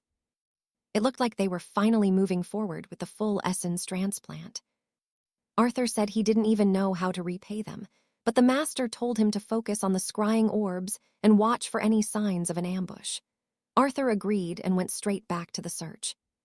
Suddenly, a ball of volatile purple energy shrieked through the air and exploded right above the castle. The entire mountain shook from the impact. No surprises here. It was the transformed Baron Azure looming in the sky. He extended his clawed hand again and launched a second wave of pure chaos. The castle was protected by an ancient barrier, but everything inside was still rattling like a leaf. Julian shouted, wondering if an army was finally at their gates. Arthur checked the scrying mirrors. Nothing was in front of them, and the other magical sensors had been completely knocked out. Meanwhile, Gregor had already sprinted to the armored carriage, screaming a warning to everyone that a giant winged monster was raining fireballs from the heavens. With an ambush this coordinated, it had to be that Shadow Coven. Alistair immediately told the guards to drop the drawbridge so he could head out and deal with the threat personally. Julian gave the nod but told him to keep his guard up. The massive gates groaned open, and he charged out into the fray. From the ramparts, the new heavy bolt casters our boy had installed started thrumming. Gregor roared that the enemy would pay for daring to strike the old lord's sanctuary. A beam of concentrated light fired, and Baron Azure jerked back in shock. The bastard barely managed to dodge it, but the next volley was already locked on and screaming his way. Far from the chaos, Isabel was flying high above the clouds. Something felt wrong. Her communication charms had gone cold, like she'd entered a dead zone controlled by those fanatics. She knew she had to be ready to go all out. Then her instincts flared. She veered hard to the side, narrowly dodging a dark energy bolt. Several suits of black iron enchanted armor stood on the ground below. She recognized the craftsmanship immediately. This was the work of the Dark Guild. Now she was certain that someone had come from a future timeline to stop them. She fired a light blast, but the iron creature raised a shield and deflected it. Isabel had to admit, they already possessed some seriously advanced magic. She shot upward, stomped the creature's helm into the dirt, and shattered another suit with a heavy punch. The magical Titan battle was officially on. She dodged a jagged blade, pulled out an enchanted claw, and drove it straight through the chest of one of the golems. As soon as the first one fell, she looked up to see 5 more dropping from the sky. Why were there so many? How long had these invaders been preparing this from the future? She answered them with a devastating barrage of explosive fire gems. Direct hits. 4 of them were blown to scrap in the sky, and she finished the last one with a searing beam of light. Back at the stronghold, Gregor kept trying to pin down Baron Azure, but the winged freak was just too fast to tag. The long-haired knight looked at the absolute carnage, asking if this was the moment they were finally going to invade the castle. Sir Lawrence confirmed the intel, but the scouts were spooked by the electric barriers and the toxic fumes guarding the castle. They'd storm the gates, but not today. Rushing in now meant a total massacre for the battalion. No surprises there. That's why Lawrence had a backup plan ready to go. Suddenly, Arthur's scout shouted a warning. The massive beast had just driven off that flying nightmare. He checked in, asking if you were holding up and how the high-stakes procedure was progressing in the infirmary. Then a chilling sight. A crimson seal flared on his throat and blood sprayed everywhere as he collapsed. Out of his very remains, a blonde nobleman stepped into the light. The stranger smirked, saying the blood curse fit him perfectly. Even better, it looked like he'd landed right in the heart of the kingdom's command center. Out on the battlefield, Sir Julian was having the time of his life. He unleashed a devastating barrage of heavy bolts at the monster known as Bluebeard. The beast tried to bolt, but realized it was cornered and roared, casting a desperate spell to shatter the incoming fire. But then, a searing light beam caught it right in the palm.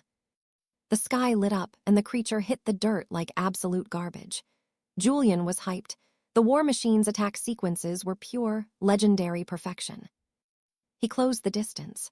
Bluebeard, desperate, conjured one last massive fireball and slammed it straight into the earth. Boom, the explosion sent the armored carriage tumbling. As it rolled to a stop, Bluebeard loomed over the wreckage, declaring the end of the road. He lunged, claws digging into the steel as he crawled toward the hatch. Time to peel this tin can open, but our big guy didn't even blink. He kicked the door open, bam, right into the beast's jaw. In one fluid motion, he drew his flintlock and fired point blank. The monster twisted away, but the lead still caught him in the shoulder, sending him reeling. And if you thought Julian was staying inside that carriage, think again. He slid down the slope, leveling a threat at the beast. Bluebeard just laughed. He finally got it, the real reason he'd been sent to this realm. Julian demanded to know what was so funny, and what kind of nonsense the monster was blathering about. The monster's laughter grew darker. He called out Sir Cedric's name, whispering that it had been far too long since their last encounter. Then the transformation reversed. He shifted back to human form, asking if Cedric really didn't recognize his face. That's when it hit him. This was old Sela's. Meanwhile, back at the stronghold, Lady Beatrice was keeping watch over Alara. She let out a breath of relief. At least nothing had crushed the stasis pod during the chaos. Cedric relayed the bad news. The assault had severed the main power lines. They were surviving on backup mana stones for now. The real disaster. The royal blood samples they'd taken from the Duke were ruined. Beatrice shrugged it off. They'd just have to extract more from him. But then that same blonde noble strolled in with a chilling smile. "I'm afraid he won't be returning to this world," he announced. Cedric whipped around, hand on his sword. "Who are you?" The blonde man gave a mock bow, introducing himself as a member of the syndicate and offering a hollow apology for the mess. The old healer was speechless. He couldn't tell if they'd shattered the kingdom's barrier or actually taken down Sir Alistair. The intruder claimed he wasn't looking for a fight. He just borrowed a small piece of Lord Yao's flesh. Cedric's expression went stone cold. Was he admitting to murdering the Guardian? The blonde noble shrugged. By human standards, yes, he was dead, but now he'd rise as something far more magnificent, a hollow soldier. He turned to Lady Beatrice, telling her not to worry. They had no intention of harming her. Cedric barked at him to get out. Nobody here was lifting a finger to help him. The blonde man mused that it seemed the Duke had told them everything, but warned them against trusting that man's word. From everything he'd gathered, while lurking in the shadows, the Duke was the type to sacrifice everyone else just to save his own skin. Meanwhile, our hero, Alistair, was busy smashing heavy metal golems into the dirt. He caught movement out of the corner of his eye, 2 more golems closing in. A mysterious girl watched from the shadows. She was definitely one of the travelers from the future. Alistair crushed another construct. The others opened fire, but he blocked the projectiles effortlessly before spinning and dismantling the last 2. Their husks began to dissolve into mist. Still, Alistair felt uneasy. These things were pathetic, like basic masonry automatons. Then a massive portcullis began to grind open. Something far more dangerous was waiting inside. 2 slender, pale legs stepped out. A bizarre chimera, part peacock, part lion, part nightmare, loomed over him. He muttered that when it came to sheer style, this faction never missed. The beast let out a blood-curdling shriek and charged. Alistair dove out of the way, but she shifted her stance instantly, unleashing a shockwave that sent him flying back. The monster didn't give him a second to breathe, chaining strikes together while he desperately ducked and weaved. Then her central eye began to glow. A pulse of slowing light washed over him. He didn't even have to look directly at it to feel the effects. He froze mid-motion. A barrage of violet flames erupted from the beast. With his movements locked, Alistair could only watch as the fire consumed him. Back at the front, Julian demanded to know how this traitor was still breathing. Bluebeard spat back that he was wondering the same thing about Julian. Julian pressed him hard. What happened? Why was he with these monsters? Was he the rat who sold them out and got Arthur and Marcus killed? Bluebeard admitted he played a part in the ambush, but claimed it was never supposed to go down like that. The big guy roared in agony, asking why he'd throw them all away when they'd trusted him like their own blood brother. Bluebeard sneered. Their little Robin Hood act, stealing from the noble houses to give to the peasants. It was always a suicide mission. On their final heist, the Royal Guard had them cornered, but this new syndicate found him first. They saved him, and he'd managed to pull his wounded friends out while Julian just vanished. Julian's voice caught in his throat. Did you actually save Marcus and Arthur? Were they actually still breathing? Lord Silas hesitated for a heartbeat before nodding. Yes, everyone was safe. He suggested they join forces just like the old days, but that was the final straw for Sir Alaric. What kind of sick joke was this?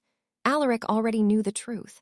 The Black Legion wanted to wipe humanity off the map and build a new kingdom solely for those who had ascended.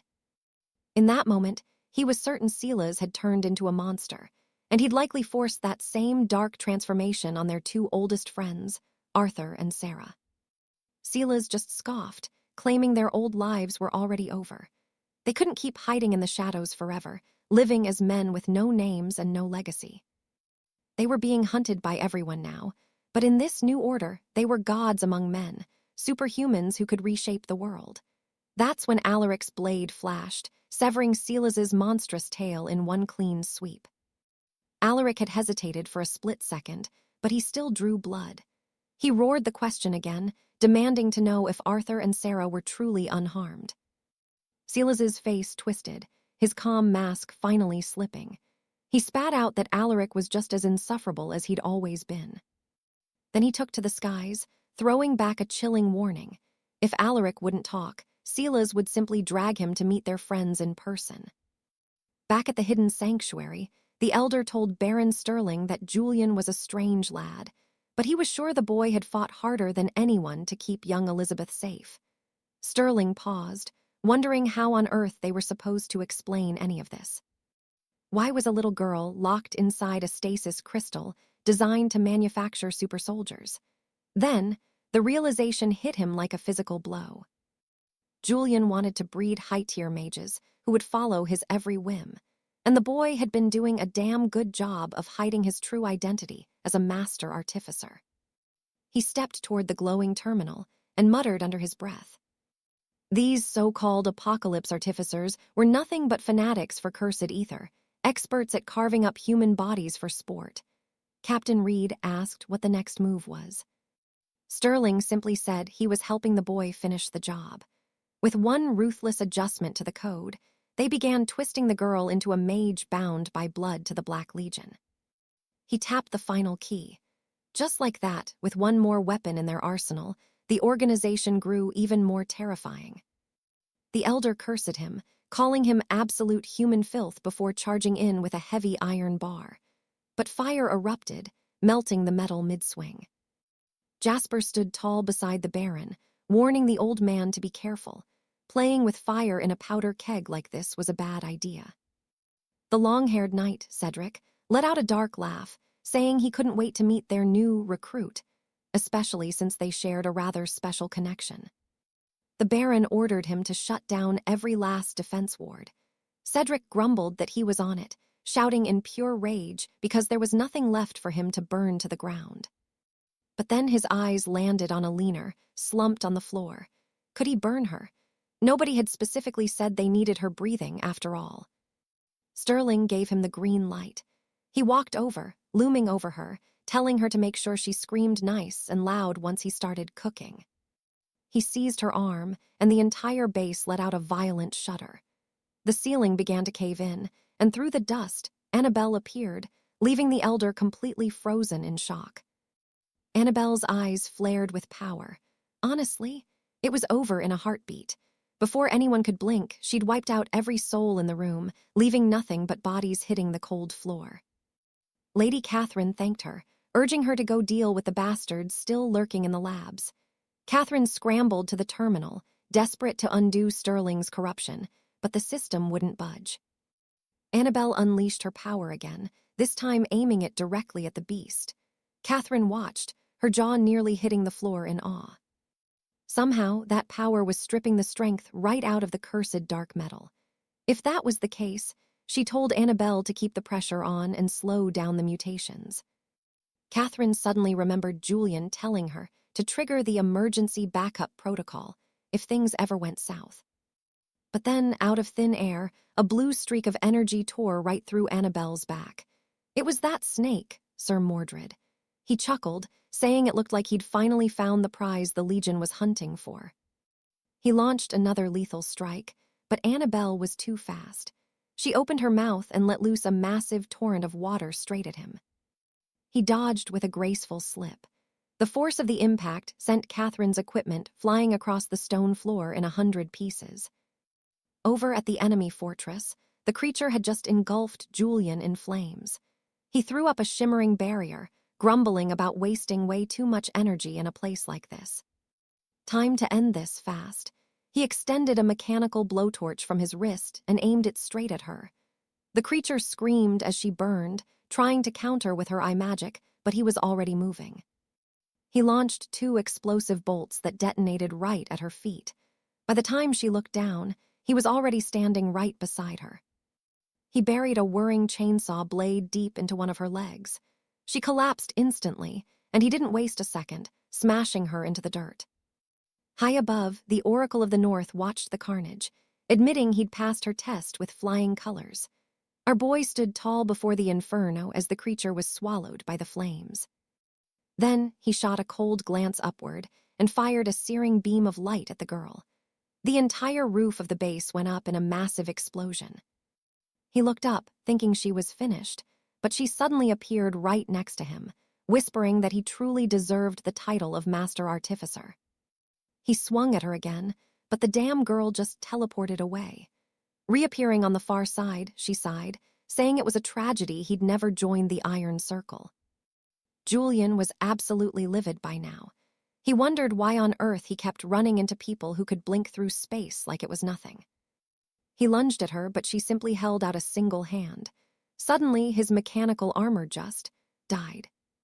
He felt it instantly. His life force was being sucked dry. "What is this?" he demanded, asking if she was a traitor to the Circle and what timeline she even crawled out of. She smiled calmly and revealed the truth. She was once the great sage of the Northern Mountain. She worked for a high council he was supposed to respect. She lowered her hand, and Julian's heavy armor crashed into the earth with a deafening thud. He couldn't understand why his limbs suddenly felt like lead. She told him this dark ether manipulation was a secret from 100 years in the future, so he'd be wise to stop fighting the inevitable. His only choice now was to stop struggling and join the Legion. That was it. Game over. Cedric's eyes widened. The name hit him like a physical blow, the great sage of the North. Everyone assumed she'd perished years ago, but it turns out she'd become a high-ranking pawn for the Obsidian Order. A total betrayal of her family's honor. This girl, she was actually Master Julian's own granddaughter. Her name was Lady Alara. Could she really be the legendary hero from the prophecies? Alistair's head was spinning trying to piece this together. The truth was still murky, but she claimed that selling her soul to the Shadow faction was her only move. Everything she did, every drop of blood spilled, was all to push her grandfather's forbidden research to the absolute limit. Alistair demanded to know if her grand vision was just turning every soul on Earth into a monster. He asked how many of her fellow artificers she'd slaughtered to get here. She just smiled, claiming no one ever believed her when she spoke the truth. To protect the future, she had no choice. She had to erase anyone who knew too much. If Alistair stood in her way, he'd be next on the chopping block. But our boy, he just smirked. He couldn't wait to hear the rest of her brilliant plan. She asked him if he really thought this apocalypse was just about the dark ether. He figured the falling star brought the plague that was twisting everyone into beasts.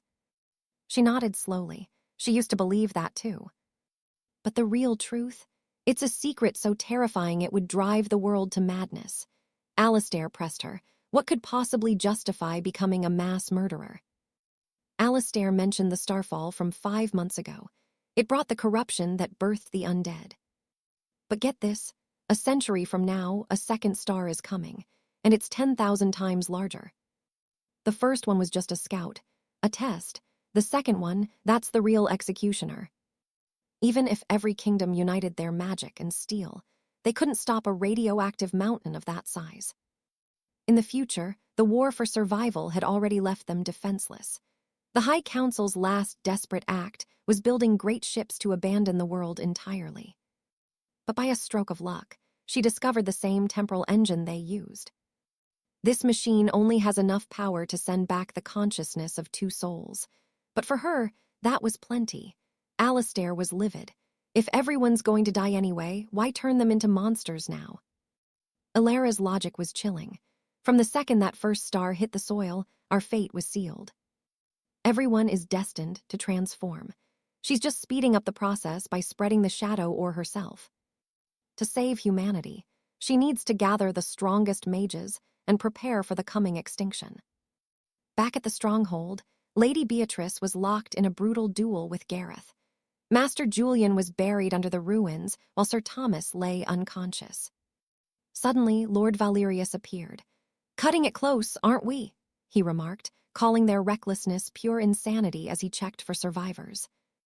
He started hauling Julian out of the wreckage, relieved to find the old man still breathing. But there was a catch. He needed Julian alive on orders from his granddaughter. The old scholar was stunned. He had no idea she was even alive. Valerius just laughed. "She's more than alive. She's the legendary sage of the artificers. In the timeline, 100 years from now, she and her order have already brought the entire world to its knees."